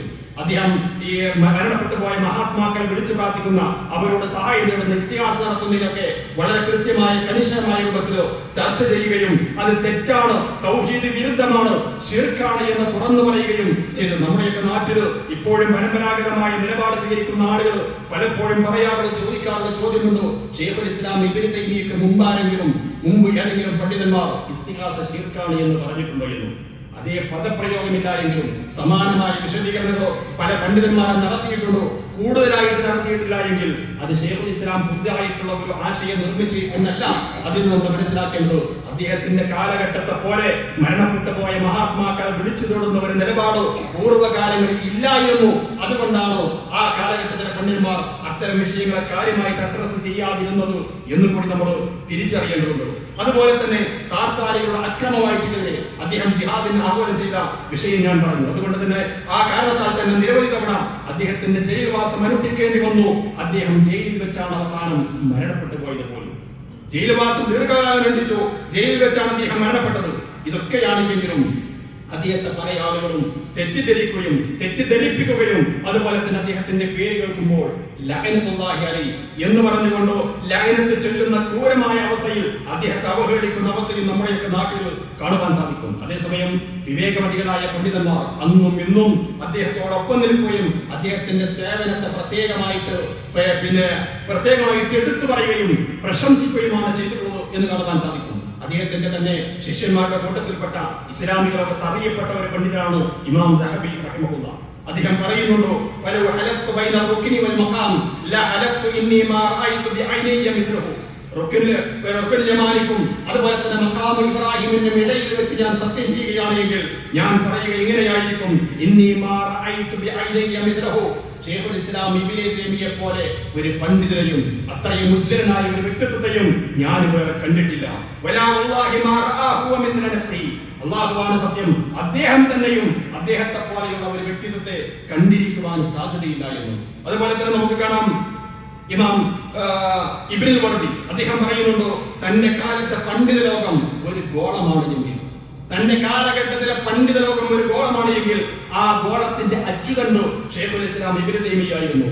തന്റെ കാലഘട്ടത്തിലെ പണ്ഡിതന്മാർ ഒരു ശരീരമാണ് എങ്കിൽ ആ ശരീരത്തിന്റെ ഹൃദയമായിരുന്നു ശൈഖുൽ ഇസ്ലാം ഇബ്നു തൈമിയ്യ എന്ന്. അപ്പൊ ഇങ്ങനെയൊക്കെ ലോകത്ത് അറിയപ്പെട്ട ഒരുപാട് ആളുകളാൽ തെറ്റിദ്ധരിക്കപ്പെട്ട മഹാനായ നവോത്ഥാന നായകനാണ് ശൈഖുൽ ഇസ്ലാം ഇബ്നു തൈമിയ്യ റഹ്മത്തുള്ളാഹി എന്ന് നമ്മൾ മനസ്സിലാക്കുക. ഇനിയും നമ്മൾ ചരിത്രത്തിൽ മുന്നോട്ട് വന്നാൽ അവിടെ നമുക്ക് കാണാം, ഇന്ത്യ രാജ്യത്തേക്ക് വന്നാൽ ഷെയ്ഖ് അഹ്മദ് സർഹിന്ദി. ഇന്ത്യയിലെ മുഗൾ ചക്രവർത്തിയായിരുന്ന അക്ബർ ഇസ്ലാമിനെ നശിപ്പിക്കുവാനായി ഉണ്ടാക്കിയ ദീനെ ഇലാഹിക്കെതിരെ ശക്തമായ നിലപാട് സ്വീകരിക്കുകയും ആ പുത്തൻ മതത്തെ നാമാവശേഷമാക്കുന്നതിൽ കാര്യമായ റോൾ വഹിക്കുകയും ചെയ്ത പണ്ഡിതനാണ് ഷെയ്ഖ് അഹ്മദ് സർഹിന്ദി. മുജദ്ദിദ് അൽ ഫിത്താനി, 2000 ആണ്ടിന്റെ നവോത്ഥാന നായകൻ എന്ന പേരിലാണ് ചരിത്രത്തിൽ അദ്ദേഹം അറിയപ്പെടുന്നത്. അദ്ദേഹത്തിന്റെ പ്രധാനപ്പെട്ട സംഭാവനകളൊന്നും അഹ്ലുസുന്ന വൽ ജമാഅയുടെ അഖീദ പുനഃസ്ഥാപിക്കുവാൻ, അത് ശക്തമായിട്ട് പ്രചരിപ്പിക്കുവാൻ വേണ്ടി പണിയെടുത്തു എന്നതാണ്. സാധാരണ ത്വരീഖത്തോ സൂഫികൾക്കിടയിലൊക്കെ നമ്മൾ കേൾക്കാറുള്ള വഹദത്തുൽ വുജൂദ് എന്ന് പറയുന്ന ഒരു വാദമുണ്ടല്ലോ, അഥവാ അസ്തിത്വത്തിന്റെ ഏകത. മനുഷ്യൻ എന്ന് പറയുന്ന സ്വതന്ത്രമായ ഒരു അസ്തിത്വമില്ല, അള്ളാഹുവാണ് ഏക അസ്തിത്വം എന്ന് പറയുന്നത്. അതിന്റെ സ്ഫുരണങ്ങൾ മാത്രമാണ് മനുഷ്യനും മറ്റു സൃഷ്ടികളുമെല്ലാം എന്ന് പറയുന്ന തൗഹീദിന്റെ വിരുദ്ധമായ ഈ നമ്മുടെ നാട്ടിലൊക്കെ ഹൈന്ദവർക്കിടയിലുള്ള പല വിശ്വാസങ്ങളും ദ്വൈതവാദം, അദ്വൈതവാദം, ഇങ്ങനെയുള്ള അദ്വൈതവാദവുമായി ബന്ധപ്പെട്ടൊക്കെ അതിനോടൊക്കെ സാമ്യതയുള്ള വാദമാണ് ഈ പറയുന്ന വഹദത്തുൽ വുജൂദ് എന്ന് പറയുന്നത്. അങ്ങനെയുള്ള സൂഫികൾക്കിടയിൽ നിലനിന്നിരുന്ന ഇസ്ലാമിക വിരുദ്ധമായ ആശയങ്ങൾക്കെതിരെ, ചിന്തകൾക്കെതിരെ ശക്തമായിട്ട് വാളോങ്ങുകയും അതിന്റെ ബദലായിട്ട് അദ്ദേഹം വഹദത്തുൽ ശുഹൂദ് എന്ന് പറയുന്ന, അഥവാ അനുഭവത്തിന്റെ ഏകത എന്ന് മലയാളം പറയാവുന്ന ഒരു ചിന്ത അവതരിപ്പിക്കുകയും ചെയ്തു. അഥവാ അള്ളാഹു സൃഷ്ടികളും രണ്ട് തന്നെയാണ്, അതൊരിക്കലും ഒന്നല്ല. അതേസമയം ഒരാൾ അള്ളാഹുവിലേക്ക് ആത്മീയമായിട്ട് അടുത്തു കഴിഞ്ഞാലോ അദ്ദേഹത്തിന്റെ അനുഭവത്തിൽ ഒരുപക്ഷെ അള്ളാഹുവിനെ മാത്രമേ അവന് കാണുവാൻ, അനുഭവിക്കുവാൻ സാധിച്ചുള്ളൂ, അയാൾ കാണുകയുള്ളൂ എന്ന് വന്നേക്കാമെന്ന് പറഞ്ഞ് ഇസ്ലാമിക ശരീഅത്തിനോട് അടുത്തു നിൽക്കുന്ന ഒരു ചിന്തയാണ് ഷെയ്ഖ് അഹ്മദ് സർഹിന്ദി അവതരിപ്പിച്ചത്. അതോടൊപ്പം സൂഫിയായിരിക്കെ തന്നെ ശരീഅത്തിന് മുൻതൂക്കം നൽകി അദ്ദേഹം എന്നും കാണുവാൻ കഴിയും. ശരീഅത്ത് മുക്തമായ ഒരു ത്വരീഖത്ത് അങ്ങനെ ഒന്നില്ല, അത് ഇസ്ലാമിൽ നിന്ന് വ്യതിചരിച്ചതാണ്. ത്വരീഖത്ത് ശരീഅത്തിനോടൊപ്പം മാത്രമേ ത്വരീഖത്തിന് നിലനിൽപ്പുള്ളൂ, അല്ലെങ്കിൽ അങ്ങനെയുള്ള ത്വരീഖത്തെ സ്വീകാര്യോഗ്യമാവുകയുള്ളൂ എന്ന നിലപാടായിരുന്നു ഷെയ്ഖ് അഹ്മദ് സർഹിന്ദി സ്വീകരിച്ചത് എന്ന് അദ്ദേഹത്തെ സംബന്ധിച്ച് പഠിച്ചാൽ നമുക്ക് മനസ്സിലാക്കാവുന്നതാണ്. അതുപോലെ ഷാഹ് വലിയുല്ലാഹി ദഹ്ലവി ഇസ്ലാമിക ലോകത്ത് ഇന്ത്യയിൽ തന്നെ രംഗത്ത് വന്ന മഹാനായ ഒരു നവോത്ഥാന നായകനാണ്. മുഗൾ സാമ്രാജ്യത്തിന്റെ അസ്തമയ ഘട്ടത്തിലാണ് അദ്ദേഹം രംഗത്ത് വരുന്നത്. ചക്രവർത്തിമാർ ദൂരത്തിലും ദുർവയത്തിലും അതുപോലെ തന്നെ അനിസ്ലാമികതയിലും ധർമ്മച്യുതിയിലുമെല്ലാം വ്യാപരിച്ചിരുന്ന സമുദായം അങ്ങേയറ്റം ആവശ്യമായിരുന്ന ഒരു ഘട്ടം. അന്നാണ് അദ്ദേഹം രംഗത്ത് വരുന്നത്. 1703 ഡൽഹിയിലാണ് അദ്ദേഹം ജനിച്ചത്. 1762 അഥവാ 59 വയസ്സ് മാത്രമേ അദ്ദേഹത്തിന് ജീവിച്ചിരിക്കുവാൻ സാധിച്ചിട്ടുള്ളൂ. അപ്പോഴേക്കും അദ്ദേഹം മരണപ്പെട്ടു പോവുകയും ചെയ്തു. അതിനിടയിൽ അദ്ദേഹം അതിശക്തമായ രൂപത്തിൽ ഇസ്ലാമിക സമൂഹത്തിന്റെ അകത്ത് നവോത്ഥാന ദൗത്യം നിർവഹിച്ചു എന്ന് ചരിത്രം നമ്മെ പഠിപ്പിക്കുന്നുണ്ടോ. മുസ്ലിങ്ങൾക്കിടയിൽ വേരൂന്നിയ വൃത്തികേടുകൾക്ക് മൗലികമായിട്ട് 2 കാരണങ്ങളുണ്ട് എന്നാണ് ഊന്നി പറഞ്ഞത്. അതിൽ ഒന്നാമത്തത് ഇസ്ലാമിക ഖിലാഫത്തിന്റെ സ്ഥാനത്ത് അനിസ്ലാമിക രാജാധിപത്യം കയറിക്കൂടി എന്നായിരുന്നു. ഇസ്ലാമിക ഖിലാഫത്തിന്റെ സ്ഥാനത്ത് അനിസ്ലാമിക രാജാധിപത്യം കടന്നുകൂടി. രണ്ടാമത്തത് ഇജ്തിഹാദിന്റെ ചൈതന്യം നശിക്കുകയും തഖ്ലീദ് മനുഷ്യ മസ്തിഷ്കങ്ങളെ കീഴടക്കുകയും ചെയ്തു എന്നത്. തഖ്ലീദ് എന്ന് പറയാൻ നമുക്കറിയാമല്ലോ, ഇജ്തിഹാദിന്റെ വിപരീതമായിട്ട് ഏതെങ്കിലും ഒരു പണ്ഡിതനെ, ഒരു മദ്ഹബിനെ അന്ധമായിട്ട് അനുകരിക്കുക, അവിടെ സ്വന്തം ചിന്താശേഷിയെ ഉപയോഗപ്പെടുത്താതിരിക്കുക. അങ്ങനെ എന്റെ നേതാവ്, എന്റെ ഉസ്താദ്, എന്റെ ഇമാം ഒരു കാര്യം പറഞ്ഞാൽ അതിലപ്പുറം ഒരു ചിന്ത ഇല്ലാത്ത ഒരവസ്ഥ, അത് അതിന്റെ പരിധി വിട്ടു പോകുമ്പോഴാണ് പ്രശ്നമാകുന്നത്. സാധാരണക്കാരായ നമ്മെ സംബന്ധിച്ചിടത്തോളം തഖ്ലീദാകാവുന്നതാണ്, ഇതിപ്പോൾ നമ്മുടെ ചർച്ചയല്ല. അപ്പൊ ഇങ്ങനെ പരിധി വിട്ടുപോയ തനിക്കിട്ടപ്പെട്ട ഒരു പണ്ഡിതൻ അല്ലെങ്കിൽ തന്റെ ഉസ്താദ് ഒരു കാര്യം പറഞ്ഞു കഴിഞ്ഞാൽ അയാൾ അന്ധമായിട്ട് അനുകരിക്കുക എന്നതിലുപരി ഇസ്ലാമികമായിട്ട് പ്രമാണബദ്ധമാണോ തന്റെ നിലപാട് എന്നാലോചിക്കാത്ത ഒരവസ്ഥക്കെതിരെ അതിശക്തമായി വാളോങ്ങിയ പണ്ഡിതനാണ് ഷാഹ് വലിയുല്ലാഹി ദഹ്ലവി എന്ന് പറയുന്നത്. മുസ്ലിം രാജ്യങ്ങളിൽ നുഴഞ്ഞു കയറിയ രാജാധിപത്യത്തെ അതിശക്തമായ രൂപത്തിൽ അദ്ദേഹം വിമർശിക്കുകയുണ്ടായി. മുസ്ലിം ഭരണാധികാരികളെ, നാമമാത്ര മുസ്ലിം ഭരണാധികാരികളെ, തങ്ങളുടെ രാജ്യത്ത് ഇസ്ലാമിക നിയമം നടപ്പിലാക്കാത്ത ഭരണാധികാരികളെ സംബന്ധിച്ച് അദ്ദേഹം പറഞ്ഞത് ഇവരുടെ ഭരണകൂടം മജൂസികളുടെ ഭരണകൂടത്തിന് തുല്യമാണ് എന്നാണ്. എന്നാൽ ഇവരും അവരും തമ്മിൽ ഒരു വ്യത്യാസം മാത്രം, ഇവർ നമസ്കരിക്കുകയും നാവ് കൊണ്ട് കരിമ ഉരുവിടുകയും ചെയ്യുന്നു. ഈ രൂപത്തിലോ രാജാധിപത്യം വാഴുന്ന ഭരണാധികാരം ഇസ്ലാമിക രാഷ്ട്രങ്ങളെ അല്ലെങ്കിൽ അതിലെ രാജാധിപത്യത്തിലേക്ക് മണ്ണെത്തിച്ച ഭരണാധികാരികളെ, ഇസ്ലാമിൽ നിന്ന് തെറ്റി മുന്നോട്ട് പോയിരുന്ന ഭരണാധികാരികളെ ശക്തമായിട്ട് അദ്ദേഹം വിമർശിച്ചു എന്ന് കാണുവാൻ സാധിക്കും. മുഖല്ലിദുകളായ ആളുകളെ സംബന്ധിച്ച് അദ്ദേഹം പറഞ്ഞത് നമ്മുടെ കാലത്തെ ശുദ്ധഗതിക്കാർക്ക് പോലും ഇജ്തിഹാദിനോട് വിരക്തിയാണ് എന്നാണ്.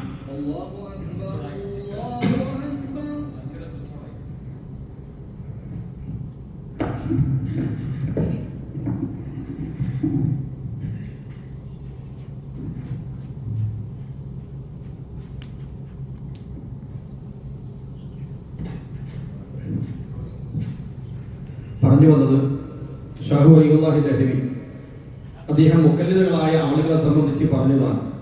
നമ്മുടെ കാലത്ത് ശുദ്ധഗതിക്കാർക്ക് പോലും ഇജ്തിഹാദിനോട് വിരക്തിയാണ്. ഒട്ടകത്തിന്റെ മൂക്കിന്മേൽ എന്ന പോലെ അവരുടെ മൂക്കിന്മേലും ഒരു കയറുണ്ട്. എങ്ങോട്ടാണ് തങ്ങൾ നയിക്കപ്പെടുന്നത് എന്ന ബോധം അവർക്കില്ല.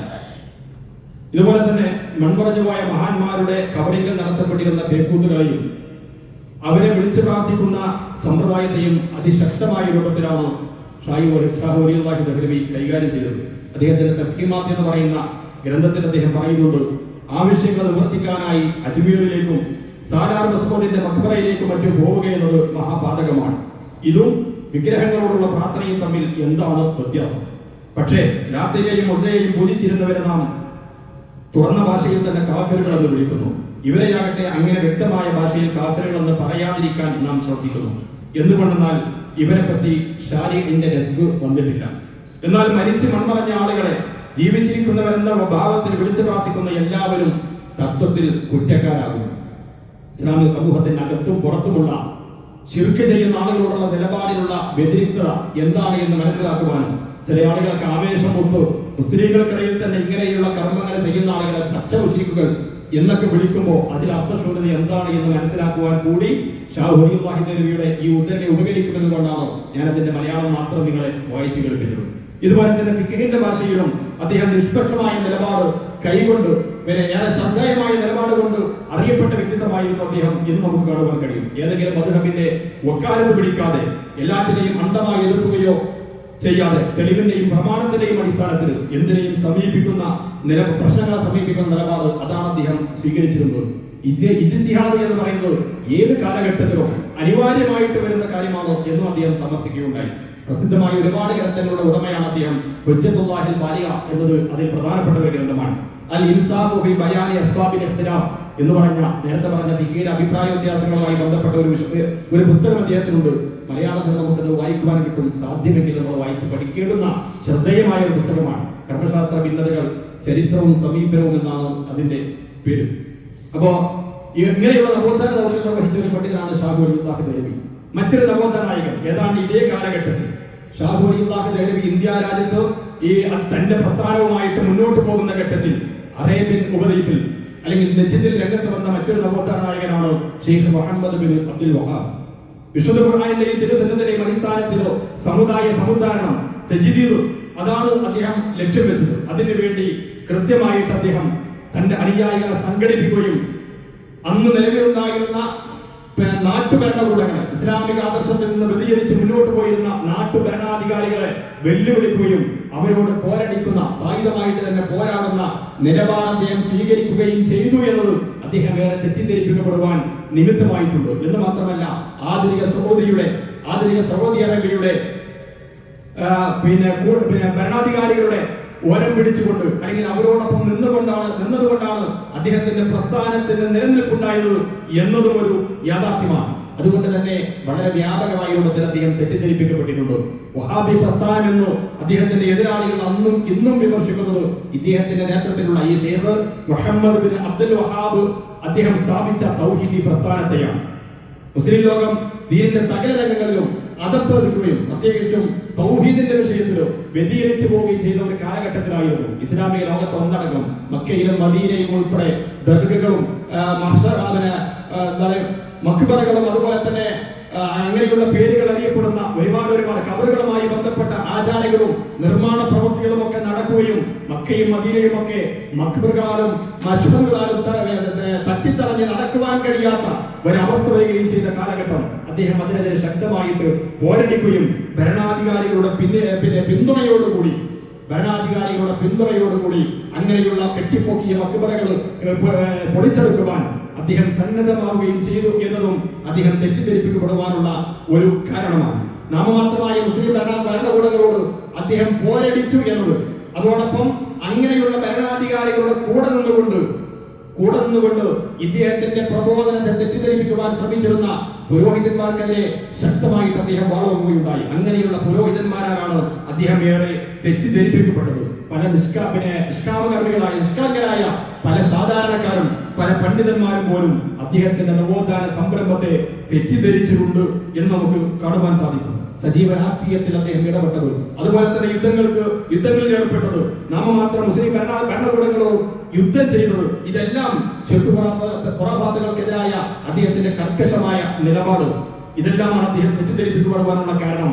എന്ന് മാത്രമല്ല, അദ്ദേഹത്തിന്റെ ചില വാചകങ്ങൾ സന്ദർഭത്തിൽ നടത്തി വായിച്ചാൽ അല്ലെങ്കിൽ സന്ദർഭം മനസ്സിലാക്കാതെ വായിച്ചാൽ തെറ്റിദ്ധാരണകൾക്ക് ഏറെ പഴുതുകളുള്ള പ്രയോഗങ്ങൾ അദ്ദേഹത്തിന്റെ പുസ്തകങ്ങളിൽ അദ്ദേഹത്തിന്റെ പ്രഭാഷണങ്ങളിലൊക്കെ വന്നതായിട്ട് നമുക്ക് കാണുവാൻ സാധിക്കും. ഈ വിമർശകന്മാരൊക്കെ പലപ്പോഴും എടുത്തു ധരിക്കാറുള്ള ആ കൂട്ടത്തിൽപ്പെട്ട ഒന്നാണ് ഇന്ന ശിർക്കൽ അവലീന അഖഫു മിൻ ശിർക്കി അഹ്ലി സമാനിന. ആദ്യകാലക്കാരുടെ ശിർക്ക് എന്ന് പറയുന്നത് നമ്മുടെ ഈ കാലഘട്ടത്തിലെ ആളുകളുടെ ശിർക്കിനേക്കാൾ എത്രയും ലഘുവായിരുന്നു. പച്ചയായി പറഞ്ഞാൽ മക്കാ മുസ്ലിങ്ങളുടെ ശിർക്ക് ഇന്നത്തെ മുസ്ലിങ്ങളുടെ ശിർക്കിനേക്കാളും ലഘുവായിരുന്നു. ഇന്നത്തെ മുസ്ലിങ്ങൾ ചെയ്യുന്ന ശിർക്ക് മുസ്ലിങ്ങളുടെ ശിർക്കിനേക്കാൾ വലുതാണ് എന്നാണ് പറഞ്ഞതിനർത്ഥം. എന്തായിരുന്നെങ്കിലും താളം തെറ്റിയ ഇസ്ലാമിക വിശ്വാസാദർശ മേഖലകളെ അതിന്റെ ആദിമ തനിമയിലേക്ക് തിരിച്ചു കൊണ്ടുവരുവാൻ, അതുപോലെ തന്നെ രാജ്യഭരണകൂടങ്ങളെ ഇസ്ലാമിക നിയമങ്ങൾ നടപ്പിലാക്കുന്ന ഒരു അവസ്ഥയിലേക്കോ തിരിച്ചു കൊണ്ടുവരുവാൻ വേണ്ടി അദ്ദേഹം പരിശ്രമിച്ചു എന്നതാണ് നമുക്ക് കാണുവാൻ കഴിയുക. അങ്ങനെയുള്ള നവോത്ഥാന ദൗത്യം നിർവഹിച്ച ഒരു പണ്ഡിതനായിരുന്നു ഷെയ്ഖ് മുഹമ്മദ് ബിൻ അബ്ദുൽ വഹാബ്. പ്രിയമുള്ളവരെ, ഞാൻ ചുരുക്കുകയാണ്. ഈ വിഷയം പറയുമ്പോൾ നന്ന് ചുരുങ്ങിയത് പറഞ്ഞു പോവുകയെങ്കിലും ചെയ്യേണ്ടുന്ന നവോത്ഥാന നായകന്മാരാണ് ഷെയ്ഖ് മുഹമ്മദ് അബ്ദുഹും, അതുപോലെ തന്നെ സയ്യിദ് ജമാലുദ്ദീൻ അഫ്താരിയുമെല്ലാം. പിന്നീട് അവസാനിപ്പിച്ചുകൊണ്ട് എനിക്ക് പറയുവാനുള്ളത് ഷഹീദ് ഹസനുൽ ബന്നയും സയ്യിദ് മൗദൂദിയുമാണ്. ഇതുവരെ പറഞ്ഞ പരിഷ്കർത്താക്കളിൽ നിന്ന് വ്യത്യസ്തമായിട്ട് അവർക്കൊക്കെ ഒരു ഇസ്ലാമിക ഭരണകൂടം ഏതെങ്കിലും അർത്ഥത്തിൽ അവരുടെ കാലഘട്ടത്തിൽ നിലനിന്നിരുന്നു എന്നും മുസ്ലിം ഭൂരിപക്ഷ പ്രദേശങ്ങളിലായിരുന്നു അവരിൽ മഹാഭൂരിഭാഗം നവോത്ഥാന നായകന്മാരും രംഗത്ത് വന്നിരുന്നത് എന്നതും നമുക്ക് കാണുവാൻ കഴിയുന്ന വസ്തുതയാണ്. അതേസമയം ഇസ്ലാമിക ശരീഅത്ത് യഥാസ്ഥാനത്ത് നിലനിന്നിരുന്നില്ലാത്ത ഇസ്ലാമിക രാഷ്ട്രങ്ങളിലോ വൈദേശിക ശക്തികൾ, പാശ്ചാത്യൻ സാമ്രാജ്യത്വ ശക്തികൾ സ്വാധീനം ചെലുത്തിയിരുന്ന ഒരു ഘട്ടത്തിലാണ് ഈ പറയുന്ന ആധുനിക കാലഘട്ടത്തിലെ കഴിഞ്ഞ നൂറ്റാണ്ടിൽ രംഗത്ത് വന്ന ഷഹീദ് ഹസനുൽ ബന്നയും സയ്യിദ് മൗദൂദിയും എല്ലാം ജീവിച്ചത്. പൗരസ്ത്യ നാടുകളിൽ ഇരച്ചു കയറി ആധിപത്യം ഉറപ്പിച്ചിരുന്ന പാശ്ചാത്യ സാമ്രാജ്യത്വ ശക്തികൾ അവരുടെ തലതിരിഞ്ഞ ജീവിത വീക്ഷണം, മതവീക്ഷണം, അഥവാ മതം എന്ന് പറയുന്നത് അല്ലെങ്കിൽ ദൈവം എന്ന് പറയുന്നത് അതൊക്കെ കേവലം മതപരമായ ആത്മീയമായ മേഖലയിൽ മാത്രമാണ്. ഭൗതികവും അതുപോലെ തന്നെ സാമൂഹികവും രാഷ്ട്രീയവുമായ മേഖലകളിൽ അവിടെ മതത്തിനോ ദൈവത്തിനോ പ്രവേശനമില്ല. സീസർക്കുള്ളത് സീസർക്കോ, ദൈവത്തിനുള്ളത് ദൈവത്തിനോ എന്ന മുദ്രാവാക്യം ഉയർത്തിക്കൊണ്ടോ അവർ അധിനിവേശം നടത്തിയ മുസ്ലിം നാടുകളിലും മുസ്ലിങ്ങൾക്കിടയിലും ആ ഒരു ആശയം വ്യാപകമായിട്ട് അവർ പ്രചരിപ്പിക്കുകയും മുസ്ലിങ്ങൾ അതിന് കീഴ്പ്പെട്ട് പോവുകയും ചെയ്ത മുസ്ലിങ്ങളുടെ വിശ്വാസം പോലും അതിന് അനുകൂലമായിട്ട് മാറുകയും എന്നിട്ട് മുസ്ലിങ്ങൾക്കിടയിൽ നിന്നും ഈജിപ്തിലെ സർവകലാശാലയിൽ നിന്ന് പുറത്തു വന്ന പണ്ഡിതന്മാര് പോലും ഇവർക്ക് അനുകൂലമായിട്ട് സംസാരിക്കുകയും ചെയ്യുന്ന ഒരവസ്ഥ കാലഘട്ടത്തിൽ നിലനിന്നിരുന്നു. അദ്ദീനുലില്ല വൽ വതനുൽ ജമീഅ, മതം ദൈവത്തിനോ രാജ്യം എല്ലാവർക്കും. അദ്ദീനുലില്ല വശറഉൽ ഇശാർ, മതം ദൈവത്തിനോ അതുപോലെ നിയമനിർമ്മാണാധികാരം ജനങ്ങൾക്ക് എന്നിങ്ങനെയുള്ള മുദ്രാവാക്യങ്ങൾ അടങ്ങിയ സഖദ് സാലൂൽ അദ്ദേഹത്തിന്റെ ഗ്രന്ഥങ്ങൾ, അദ്ദേഹത്തിന്റെ മുദ്രാവാക്യങ്ങൾ, അതുപോലെ ഭരണവും രാഷ്ട്രീയവും അത് ദുനിയാവിന്റെ കാര്യമാണ്, ദീനുമായതിന് ബന്ധമില്ല എന്ന് സ്ഥാപിക്കുവാനായിട്ട് അലി അബ്ദുർ റാസിഖ് അൽ ഇസ്ലാമു ഉസൂലുൽ ഹുക്ം എന്ന് പറയുന്ന ഗ്രന്ഥം എഴുതിയത്. ഇങ്ങനെയുള്ള അതെല്ലാം ജനങ്ങളെ സ്വാധീനിച്ചു കഴിഞ്ഞ ഒരു ഘട്ടത്തിലാണ് ദേശീയതയുടെയും അതുപോലെ മതേതരത്വത്തിന്റെയും സോഷ്യലിസത്തിന്റെയും മറ്റു മേൽവിലാസത്തിലോ രംഗത്ത് വന്ന പ്രസ്ഥാനങ്ങളും പ്രത്യയശാസ്ത്രങ്ങളും എല്ലാം മുസ്ലിങ്ങളുടെ തൗഹീദി വിശ്വാസത്തിനോ പോറലേൽപ്പിക്കുകയും ഇസ്ലാം എന്ന് പറയുന്ന ഇത്തരം മതങ്ങളെ പോലെയുള്ള ഒരു മതം മാത്രമാണ് അതിന് ആധുനിക കാലഘട്ടത്തെ നയിക്കുവാനുള്ള ശേഷിയൊന്നും അതിനില്ല എന്ന രൂപത്തിലുള്ള നിലപാടുകളിലേക്ക് ജനങ്ങൾ മാറുകയും ചെയ്ത എന്തുകൊണ്ടും ഒരു നവോത്ഥാനം അനിവാര്യമായ ഒരു സന്ദർഭത്തിലാണ് ഷഹീദ് ഹസനുൽ ബന്നയുടെ നേതൃത്വത്തിൽ ഈജിപ്തിൽ ഇഖ്വാനുൽ മുസ്ലിമീനും അതുപോലെ തന്നെ ഇന്ത്യ രാജ്യത്ത് സയ്യിദ് അബുൽ അല മൗദൂദിയുടെ നേതൃത്വത്തിൽ ജമാഅത്തെ ഇസ്ലാമിയും എല്ലാം രൂപീകരിക്കപ്പെടുന്നത്. ഷഹീദ് ഹസനുൽ ബന്ന ഇഖ്വാനുൽ മുസ്ലിമീന് നേതൃത്വം നൽകിയപ്പോൾ ഒരേ സമയം അനിസ്ലാമിക ദുർഭരണത്തിനും മുസ്ലിങ്ങളുടെ വിശ്വാസപരവും ധാർമ്മികവുമായ അപച്യുതിക്കും ജീർണതകൾക്കും എതിരിലും പോരടിക്കുന്ന പൊരുതുന്ന ഇസ്ലാമിക പ്രസ്ഥാനം എന്ന രൂപത്തിലാണ് അതിനെ വിഭാവന ചെയ്തിരുന്നത്. ആ രൂപത്തിലാണ് ഇഖ്വാനുൽ മുസ്ലിമൂൻ രംഗത്ത് വന്നത്. അതിന്റെ ലക്ഷ്യമായിട്ടോ അല്ലെങ്കിൽ ആ പ്രസ്ഥാനത്തിന്റെ സ്വഭാവമായിട്ടോ സാധാരണ പറയപ്പെടാറുണ്ട് ദഅവ സലഫിയ. ഇതൊരു സലഫി ദഅവ സംഘമാണ്. ത്വരീഖ സുന്നിയ, സുന്നി മാർഗമാണ്. ഹഖീഖ സൂഫിയ, അതുപോലെ ഹയ്യ സിയാസിയ, ജമാഅ റിയാദിയ എന്നിങ്ങനെ പറഞ്ഞുകൊണ്ട് ഈ തങ്ങളുടെ പ്രസ്ഥാനത്തിന്റെ സവിശേഷതകൾ പ്രത്യേകമായിട്ട് അതിന് രാഷ്ട്രീയ മാനമുണ്ട്, മതപരമായ മാനമുണ്ട്, സാംസ്കാരികമായ മാനമുണ്ട്. അതുപോലെ തന്നെ മതപരവും രാഷ്ട്രീയവും സാംസ്കാരികവും എല്ലാമായിട്ടുള്ള മാനങ്ങളോട് കൂടിയ എല്ലാം ഉൾക്കൊള്ളുന്ന ഒരു പ്രസ്ഥാനമാണ് തങ്ങളുടേത്. സലഫി ആശയം ഞങ്ങളിലുണ്ട്, അതുപോലെ തന്നെ സുന്നികളുടെ ആശയവുമുണ്ട് എന്നൊക്കെ പറഞ്ഞുകൊണ്ടാണ് അതിനെ വിശദീകരിക്കുന്നത്. ഇഖ്വാനുൽ മുസ്ലിമീൻ അന്ന് ലോകത്തിന് മുമ്പിൽ സമർപ്പിച്ച മുഴക്കിയ ഒരു മുദ്രാവാക്യമുണ്ട്. അല്ലാഹു ഖാലിഖുന വറസൂലു ഖാഇദുന വൽ ഖുർആനു ദസ്തൂറുന വൽ ജിഹാദു സബീലുന വൽ മൗതു ഫീ സബീലില്ലാഹി അസ്മാ അമാനിന. അല്ലാഹുവാണ് ഞങ്ങളുടെ സത്താവ്, റസൂലാണ് ഞങ്ങളുടെ നേതാവ്, ഖുർആനാണ് ഞങ്ങളുടെ ഭരണഘടന, അല്ലാഹുവിന്റെ മാർഗ്ഗത്തിലുള്ള ജിഹാദാണ് ഞങ്ങളുടെ മാർഗ്ഗം. വൽ മൗതു ഫീ സബീലില്ലാഹി അസ്മാ അമാനിന. അല്ലാഹുവിന്റെ മാർഗ്ഗത്തിലുള്ള മരണം, രക്തസാക്ഷിത്വം, അതാണ് ഞങ്ങളുടെ ഉത്കടമായ ആഗ്രഹം എന്നിങ്ങനെയുള്ള ഇഖ്വാനുൽ മുസ്ലിം അന്ന് ഉയർത്തിയ മുദ്രാവാക്യം ഇന്നും അറബ് ലോകത്ത് മുസ്ലിം യുവാക്കളുടെ ഒരു ആവേശമാണ്. ഇങ്ങനെ ലോകത്ത് ഇന്ന് ചർച്ച ചെയ്യപ്പെടുന്ന ഇസ്ലാമിക നവോത്ഥാനത്തിന്റെ ആദ്യ അലകൾ ഇന്ത്യ രാജ്യത്ത്, അന്ന് അറബ് ലോകത്ത് അത് സൃഷ്ടിച്ചുവിട്ടത് ഉണ്ടാക്കിയത് ഹസനുൽ ബന്നയാണ് എങ്കിൽ ഇന്ത്യ ലോകത്ത് അത് ഇറക്കിവിട്ടത് സയ്യിദ് മൗദൂദിയായിരുന്നു. പടിഞ്ഞാറിന്റെ വെല്ലുവിളികൾ അഭിമുഖീകരിക്കുവാൻ ത്രാണിയില്ലാത്ത ഒരവസ്ഥയിലേക്ക് മുസ്ലിങ്ങൾ മാറിക്കഴിഞ്ഞ ഒരു കാലഘട്ടത്തിലാണ് സയ്യിദ് മൗദൂദി ഇന്ത്യ രാജ്യത്ത് നിലവിൽ വരുന്നത്. മനുഷ്യന്റെ മതപരമായ ജീവിതത്തെ പോലെ തന്നെ അവന്റെ രാഷ്ട്രീയമായ ജീവിതവും അള്ളാഹുവിന്റെ അഭീഷ്ടങ്ങൾക്ക് അനുസരിച്ചായിരിക്കണം എന്നതായിരുന്നു മൗദൂദി സാഹിബ് മുന്നോട്ട് വെച്ച അദ്ദേഹത്തിന്റെ നവോത്ഥാന ദൗത്യത്തിന്റെ കാതൽ എന്നാണ് നമുക്ക് മനസ്സിലാക്കുവാൻ സാധിക്കുക. ദുനിയാ കാര്യങ്ങളിലോ യാതൊരു ഇടപെടലിനും ദൈവത്തെ അനുവദിക്കാത്ത പാശ്ചാത്യ നാഗരികതയെയും അതുപോലെ തന്നെ ആ പാശ്ചാത്യർ മുന്നോട്ട് വെച്ച വെസ്റ്റേൺ സെക്യുലറിസത്തെയും ഡെമോക്രസിയെയും എല്ലാം ഇസ്ലാമിന്റെ തൗഹീദിന്റെ അടിത്തറയിൽ നിന്നുകൊണ്ടാണ് അദ്ദേഹം ചോദ്യം ചെയ്തത്. അതുകൊണ്ടാണ് അതിനെ പാശ്ചാത്യ മതേതരത്വത്തെ സംബന്ധിച്ച് അതിന്റെ അടിസ്ഥാനം ശിർക്കാണ് എന്നും ജനാധിപത്യത്തിന്റെ നിയമം നിർമ്മിക്കുവാനുള്ള ഭൂരിപക്ഷം ജനങ്ങൾക്കാണ് എന്ന അടിത്തറ അത് ശിർക്കാണ് എന്നൊക്കെ തുറന്നു പ്രഖ്യാപിക്കുവാൻ ഈ സയ്യിദ് മൗദൂദി രംഗത്ത് വന്നത്. അതേസമയം ജാഹിലിയത്തിന്റെ ഇങ്ങനെയുള്ള പുതിയ രൂപങ്ങളെ സംബന്ധിച്ച് കൃത്യമായി മനസ്സിലാക്കുവാൻ സാധിക്കാത്ത, വിശുദ്ധ ഖുർആനിന്റെ അടിസ്ഥാനത്തിൽ അവയെ വിശകലനം ചെയ്യുവാൻ സാധിക്കാത്ത പുരോഹിതന്മാർ, പരമ്പരാഗത പണ്ഡിതന്മാർ മൗദൂദി സാഹിബ് ഈ അടിസ്ഥാനത്തിൽ വിശദീകരിച്ച വിശദീകരണങ്ങളെ വ്യാപകമായ രൂപത്തിൽ തെറ്റിദ്ധരിപ്പിക്കുന്നുണ്ടോ എന്നത് നമുക്കറിയാവുന്ന വസ്തുതയാണ്. അന്ന് മൗദൂദി സാഹിബ് തന്റെ ഈ ആശയ പ്രചരണത്തിന്റെ ഭാഗമായിട്ട് പറഞ്ഞു വെച്ച കാര്യങ്ങളിൽ നേരത്തെ ഞാൻ ഷെയ്ഖ് മുഹമ്മദ് ബിൻ അബ്ദുൽ വഹാബിന്റെ ഏറെ തെറ്റിദ്ധരിക്കപ്പെട്ട ഒരു വാചകം പറഞ്ഞല്ലോ. അതുപോലെ തന്നെ സയ്യിദ് മൗദൂദി പറഞ്ഞ ഒരു വാചകമുണ്ട്, ഭരണമില്ലാത്ത ദീൻ ഭൂമിയിൽ സ്ഥാപിക്കപ്പെടാത്ത സങ്കല്പ വീട് പറയാം. യഥാർത്ഥത്തിൽ അദ്ദേഹം പറഞ്ഞ ഇസ്ലാമിക ഭരണവുമായി ബന്ധപ്പെട്ടു അല്ലെങ്കിൽ ഇസ്ലാമിന് ഭരണ രാഷ്ട്രീയ മേഖലകളിൽ ചില കാര്യങ്ങൾ സമർപ്പിക്കാറുണ്ട് എന്ന് പറഞ്ഞുകൊണ്ട് ലോകത്തിന് മുമ്പിൽ, അത് അവഗണിക്കപ്പെട്ട ലോകത്തിന് മുമ്പിൽ, മുസ്ലിങ്ങൾക്ക് മുമ്പിൽ ആ ഒരു ആശയം ശക്തമായിട്ടും തീർത്തും പറഞ്ഞുകൊണ്ടിരിക്കെ അദ്ദേഹം പ്രസംഗത്തിൽ അദ്ദേഹം പ്രയോഗിച്ച ഒരു പ്രയോഗമാണ്. അതിന് ആ സന്ദർഭത്തിൽ വായിച്ചാൽ ഒരു തെറ്റിദ്ധാരണക്കും ഇടയില്ല. അതേസമയം സന്ദർഭത്തിൽ നടത്തിയാലോ ഷെയ്ഖ് മുഹമ്മദ് ബിൻ അബ്ദുൽ വഹാബിനെ എങ്ങനെയാണോ മുസ്ലിങ്ങളെ മുശ്രിക്കുകളാക്കുന്നവൻ അല്ലെങ്കിൽ ആക്കുന്നവർ എന്നോ സലഫി പ്രസ്ഥാനത്തെ ആളുകൾ തെറ്റിദ്ധരിപ്പിക്കാറുള്ളത് അതേ തെറ്റിദ്ധാരണക്ക് ഇതിനും പഴിവുണ്ട് എന്ന് നമുക്ക് കാണുവാൻ സാധിക്കും. അപ്പൊ ഇങ്ങനെയുള്ള നവോത്ഥാന നായകന്മാർ അവരവരുടെ ഊന്നലുകൾ എന്താണ് എന്ന് മനസ്സിലാക്കാതെ അവര് ചില സന്ദർഭങ്ങളിൽ പറഞ്ഞ പ്രയോഗങ്ങളെ സന്ദർഭത്തിൽ നടത്തി മാറ്റിയാൽ മാത്രമാണ് അതിനെ സംബന്ധിച്ച് തെറ്റിദ്ധാരണകൾ ഉണ്ടാവുക എന്ന് നമ്മൾ മനസ്സിലാക്കുക. ഒന്ന് രണ്ട് വാചകങ്ങൾ കൂടി പറഞ്ഞുകൊണ്ട് ഞാൻ അവസാനിപ്പിക്കുകയാണ്. സയ്യിദ് മൗദൂദി അന്ന് ലോകത്തിന് നൽകിയ ഏറ്റവും വലിയ സംഭാവന, ഇസ്ലാമിന് നൽകിയ സംഭാവന എന്ന് പറയുന്നത് ഭാഗികമായോ പൂർണ്ണമായോ ഇസ്ലാമിൽ നിന്ന് അകന്നുപോയിരുന്ന ഇസ്ലാമിക യുവതയെ, വിദ്യാസമ്പന്നരായ മുസ്ലിം യുവതയെ ആ ഇസ്ലാമിലേക്ക് തന്നെ തിരിച്ചു കൊണ്ടുവരുവാനും അവരെ സമ്പൂർണ്ണ ഇസ്ലാമിന്റെ ധ്വജവാഹകരാക്കുവാനും സാധിച്ചു എന്നതാണ്. സയ്യിദ് മൗദൂദി മരണപ്പെട്ടു പോയപ്പോ അദ്ദേഹമായിട്ട് പല വിഷയത്തിലും അഭിപ്രായ വ്യത്യാസം ഉണ്ടായിരുന്ന അബുൽ ഹസൻ അലി നദവി അദ്ദേഹത്തെ അനുസ്മരിച്ചുകൊണ്ട് പറഞ്ഞപ്പോ കൂട്ടത്തിൽ പറയുന്നുണ്ടോ, മഹാനായ പരേതനെ പോലെ അഥവാ സയ്യിദ് മൗദൂദിയെ പോലെ ആധുനിക മുസ്ലിം തലമുറയിൽ ചിന്താപരമായും വൈജ്ഞാനികമായും സ്വാധീനം ചെലുത്തിയ ഒരാളെയും ഞാൻ അറിയില്ല. മുസ്ലിം യുവഹൃദയങ്ങളിൽ ആദർശപരവും സദാചാരപരവും ഇസ്ലാമിക ജീവിത വ്യവസ്ഥ സംബന്ധമായി ഉണ്ടാകുന്ന ന്യൂനതാബോധത്തോട് സമരം ചെയ്തു എന്നതാണ് മൗദൂദിയുടെ ശാശ്വതമായ നേട്ടങ്ങളിലൊന്നും. ആധുനിക യുഗത്തോട് തോടുരുമ്പി പോകുവാൻ ഇസ്ലാം പര്യാപ്തമാണെന്ന ദൃഢബോധം യുവ മനസ്സുകളിലേക്ക് തിരിച്ചു കൊണ്ടുവരുന്നതിൽ അദ്ദേഹത്തിന്റെ എഴുത്തുകൾക്ക് വളരെ വലിയ പങ്കുണ്ട്.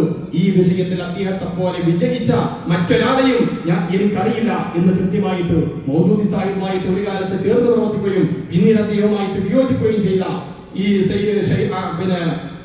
അലിമിയാൻ എന്ന് പറയുന്ന അബുൽ ഹസൻ അലി നദവി തന്നെ കൃത്യമായിട്ട് പറഞ്ഞു വെച്ചിട്ടുണ്ട്. കേരളത്തിലേക്ക് വന്നാൽ മുജാഹിദ് പ്രസ്ഥാനത്തിന്റെ സ്ഥാപക നേതാവായിരുന്ന KM മൗലവി പോലും മൗദൂദ് സാഹിബിന്റെ ആദ്യ കാലഘട്ടത്തിൽ അദ്ദേഹത്തെ അഭിനന്ദിച്ചുകൊണ്ടോ തന്റെ അൽ മുർഷിദ് എഴുതുകയും കേരളക്കരയെ അദ്ദേഹത്തെ ഒരു നവോത്ഥാന നായകനായിട്ട് അല്ലെങ്കിൽ ഈ കാലഘട്ടത്തിൽ ഇസ്ലാമിക ജിഹാദ് വേണ്ടവെന്ന് നിർവഹിക്കുന്ന പണ്ഡിതനായിട്ട് അദ്ദേഹത്തെ പരിചയപ്പെടുത്തുകയും ചെയ്തു കാണുവാൻ കഴിയും. ഒരൊറ്റ ഉദ്ധരണി കൂടി സൂചിപ്പിച്ചുകൊണ്ട് ഞാൻ അവസാനിപ്പിക്കുകയാണ്. സയ്യിദ് മൗദൂദി 1979 മരണപ്പെട്ടു പോയപ്പോ അദ്ദേഹത്തെ സംബന്ധിച്ച് ചന്ദ്രിക ദിനപത്രത്തില് MI തങ്ങൾ എന്ന് പറയുന്ന എഴുത്തുകാരൻ, മുസ്ലിം ലീഗിന്റെയും മുജാഹിദ് പ്രസ്ഥാനത്തിന്റെയും ഒക്കെ നേതാവായിരുന്നു. അദ്ദേഹം പറഞ്ഞ ചില വാക്കുകളുണ്ട്. അരനൂറ്റാണ്ടിലേറെക്കാലം ഇസ്ലാമിക നവോത്ഥാനത്തിന് തന്റെ ചിന്തകളും ആയുരാരോഗ്യവും പ്രദാനം ചെയ്ത മൗലാന ഈ നൂറ്റാണ്ട് കണ്ട ഇസ്ലാമിക പ്രതിഭകളിൽ മുൻപന്തിയിൽ നിൽക്കുന്നു. ഇമാം ഖസാലിക്ക് ശേഷം ഇസ്ലാമിക ലോകം കണ്ട ഉന്നത ചിന്തകനായിരുന്നു അദ്ദേഹം. ആ ചിന്തകളിലെ പതിരുകൾ ചേറിപ്പൊഴിച്ച് ശാശ്വത മൂല്യങ്ങളെ ഇസ്ലാമിന്റെ ആദർശങ്ങളുമായി പൊരുത്തപ്പെട്ടു പോകാനുള്ള വഴിയൊരുക്കുവാൻ മറ്റൊരു മൗദൂദി ജനിക്കണം. ഇതാണ് ചന്ദ്രികയിൽ 25/9/1979 MI തങ്ങൾ എഴുതിയത്. പ്രിയമുള്ളവരെ, ഞാൻ അവസാനിപ്പിക്കുകയാണോ. അതുകൊണ്ട് ഇസ്ലാമിക നവോത്ഥാന ചരിത്രം എന്ന് പറയുന്നത് അത് വിശാലമായ ഒരു സമുദ്രമാണ്, ഒരു വൈജ്ഞാനിക സമുദ്രമാണ്. അതിൽ നിന്ന് ഒരല്പകാര്യം ഞാൻ തന്നെ മനസ്സിലാക്കിയത് വളരെ കുറച്ചാണ്. അതിൽ നിന്ന് വളരെ ചുരുങ്ങിയ സമയത്തുള്ളിൽ ഒതുങ്ങി നിന്നുകൊണ്ട് ചില കാര്യങ്ങൾ മാത്രമാണ് നിങ്ങളുടെ മുമ്പിൽ വെച്ചത്. ഇതിനെ സംബന്ധിച്ച് കൂടുതൽ പഠിക്കണം. ഈ കാലഘട്ടത്തിലെ നവോത്ഥാന നായകന്മാരും നവോത്ഥാന പ്രസ്ഥാനങ്ങളും ഏതൊക്കെയാണ് എന്നും ഈ കാലഘട്ടത്തിലെ നവോത്ഥാന ദൗത്യം എന്താണ് എന്നും മനസ്സിലാക്കിക്കൊണ്ട് അത് തിരിഞ്ഞാൽ അതിനോടൊപ്പം ചേർന്ന് നിൽക്കുവാൻ നമ്മൾ സന്നദ്ധമാകണം എന്നാണ് ഈ സന്ദർഭത്തിൽ അഭ്യർത്ഥിക്കുവാനുള്ളത്. അല്ലാഹുവിന്റെ പ്രവാചകൻ പറഞ്ഞൊരു വചനമുണ്ട്, ബദഅൽ ഇസ്ലാമു ഗരീബൻ കമാ ബദഅ. ഇസ്ലാം അപരിചിതത്തിലാണ് ആരംഭിച്ചത്, ആർക്കും പരിചയമില്ലാത്ത അവസ്ഥയിൽ. അതേ അവസ്ഥയിലേക്ക് അത് മടങ്ങുകയും ചെയ്യും. ഫതൂബാ ലിൽ ഖുറബാ. അന്ന് അപരിചിതന്മാർക്കാണ്, ഖുറബാകൾക്കാണ് സന്തോഷ വാർത്ത. ഖീല യാ റസൂലല്ലാഹ് മനിൽ ഖുറബാ. അത് പറഞ്ഞപ്പോൾ സഹാബത്ത് ചോദിച്ചു, അല്ലാഹുവിന്റെ റസൂലേ, ആരാണ് ഈ ഖുറബാകൾ? അല്ലാഹുവിന്റെ പ്രവാചകൻ വിശദീകരിച്ചു, ഹുമല്ലദീന യുസ്ലിഹൂന മാ അഫ്സദന്നാസു മിൻ സുന്നതി. എന്റെ സുന്നത്തിൽ നിന്ന് ജനങ്ങൾ കേടുവരുത്തുന്നതിനെ നന്നാക്കുന്നവരാരോ ഇസ്ലാഹ് ചെയ്യുന്നവരാരോ അവരാണ് ഖുറബാകൾ, അവർക്കാണ് സന്തോഷ വാർത്ത എന്ന് അല്ലാഹുവിന്റെ പ്രവാചകൻ പറഞ്ഞുകൊണ്ടെങ്കിൽ അങ്ങനെയുള്ള ഈ കാലഘട്ടത്തിലെ ഖുറബാകളുടെ കൂട്ടത്തിൽ ഉൾപ്പെടുവാനായിരിക്കട്ടെ എന്റെയും നിങ്ങളുടെയും ഒക്കെ ശ്രമം. അല്ലാഹു സുബ്ഹാനഹു വ തആല അതിനുള്ള തൗഫീഖ് നൽകി നമ്മെ ഏവരെയും അനുഗ്രഹിക്കുമാറാകട്ടെ. റബ്ബനാ ആതിനാ ഫിദ് ദുനിയ ഹസന വഫിൽ ആഖിറതി ഹസനതൻ വഖിനാ അദാബന്നാർ. റബ്ബനാ തഖബ്ബൽ മിന്നാ ഇന്നക അൻതസ് സമീഉൽ അലീം വതുബ് അലൈനാ ഇന്നക അൻതത് തവ്വാബുർ റഹീം. ആമീൻ ബിറഹ്മതിക യാ അർഹമർ റഹീമീൻ. അസ്സലാമു അലൈക്കും വറഹ്മത്തുള്ളാഹി.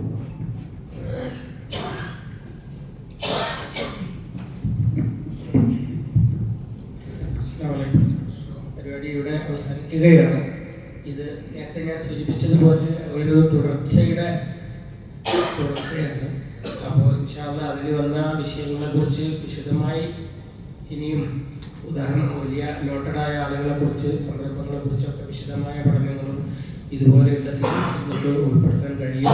അതിന് പറയാൻ പറ്റുന്ന ആളുകളെ സംഘടിപ്പിക്കുക എന്നുള്ളത് ഒരു ഹെവി ടാസ്ക്കാണ്. എന്തായാലും വളരെ പ്രയോജനകരമായി. കാരണം എനിക്ക് ഏറ്റവും മനസ്സിലായ ഒരു സംഗതി എന്താണെന്ന് വെച്ചാൽ, നമ്മൾ ബഹുമാനിക്കുന്ന ആളുകൾ അവർ തമ്മിലൊക്കെ ഒരുപാട് അഭിപ്രായ വ്യത്യാസങ്ങളുണ്ട്. പക്ഷെ അവർ തമ്മിൽ അനാദരിക്കുകയോ കാഫറാക്കുകയോ. ഇപ്പോൾ ഇമാം അബു ഹനീഫയുടെ നിലപാടിനോട് ഒരുപാട് കാര്യത്തിൽ വിയോജിച്ച ആളാണ് ഇമാം ഷാഫി. അതുപോലെ തൻ്റെ ഉസ്താദായിരുന്ന ഇമാം മാലിക്കിനോട് ഒരുപാട് കാര്യത്തിൽ വിയോജിച്ച. കാരണം ഓരോരുത്തരും അവരവരുടെ കാലഘട്ടത്തിലുള്ള വിഷയങ്ങളെ സമീപിക്കുന്നതിൽ അവരുടേതായ ഊന്നലുകളും വ്യത്യാസങ്ങളും ഒക്കെ സ്വാഭാവികമായി ഉണ്ടാകും. അതിൻ്റെ പിന്നാലെ ഒന്നും നമ്മൾ കൂടുന്നതിന് വലിയ അർത്ഥമൊന്നുമില്ല. പകരം നമ്മുടെ കാലഘട്ടത്തിൽ ഇസ്ലാമിക നവോത്ഥാനം എന്ന നിലയിൽ നമുക്കെന്ത് ചെയ്യാൻ കഴിയും എന്ന് ചിന്തിക്കുക, എല്ലാവരെയും മാതൃകയാക്കുക എന്നതൊക്കെയാണ് ചെയ്യാൻ കഴിയുക എന്നാണ് അസീസ് സാഹിബിൻ്റെ ഈ എന്താ പറയുക ഒരു ഓട്ടപ്രദക്ഷിണത്തിൽ നിന്ന് നമുക്ക് മനസ്സിലാക്കുന്ന കാര്യം. അള്ളാഹു നമ്മെ എല്ലാവരെയും അനുഗ്രഹിക്കുമാറാവട്ടെ. അദ്ദേഹത്തിന് വളരെ ഹൃദയം തൊട്ട നന്ദി അറിയിക്കുകയാണ്. നിങ്ങളെല്ലാവരെയും നന്ദി അറിയിച്ചുകൊണ്ട് ഞാൻ അവസാനിപ്പിക്കുന്നു. അസ്സലാമു അലൈക്കും.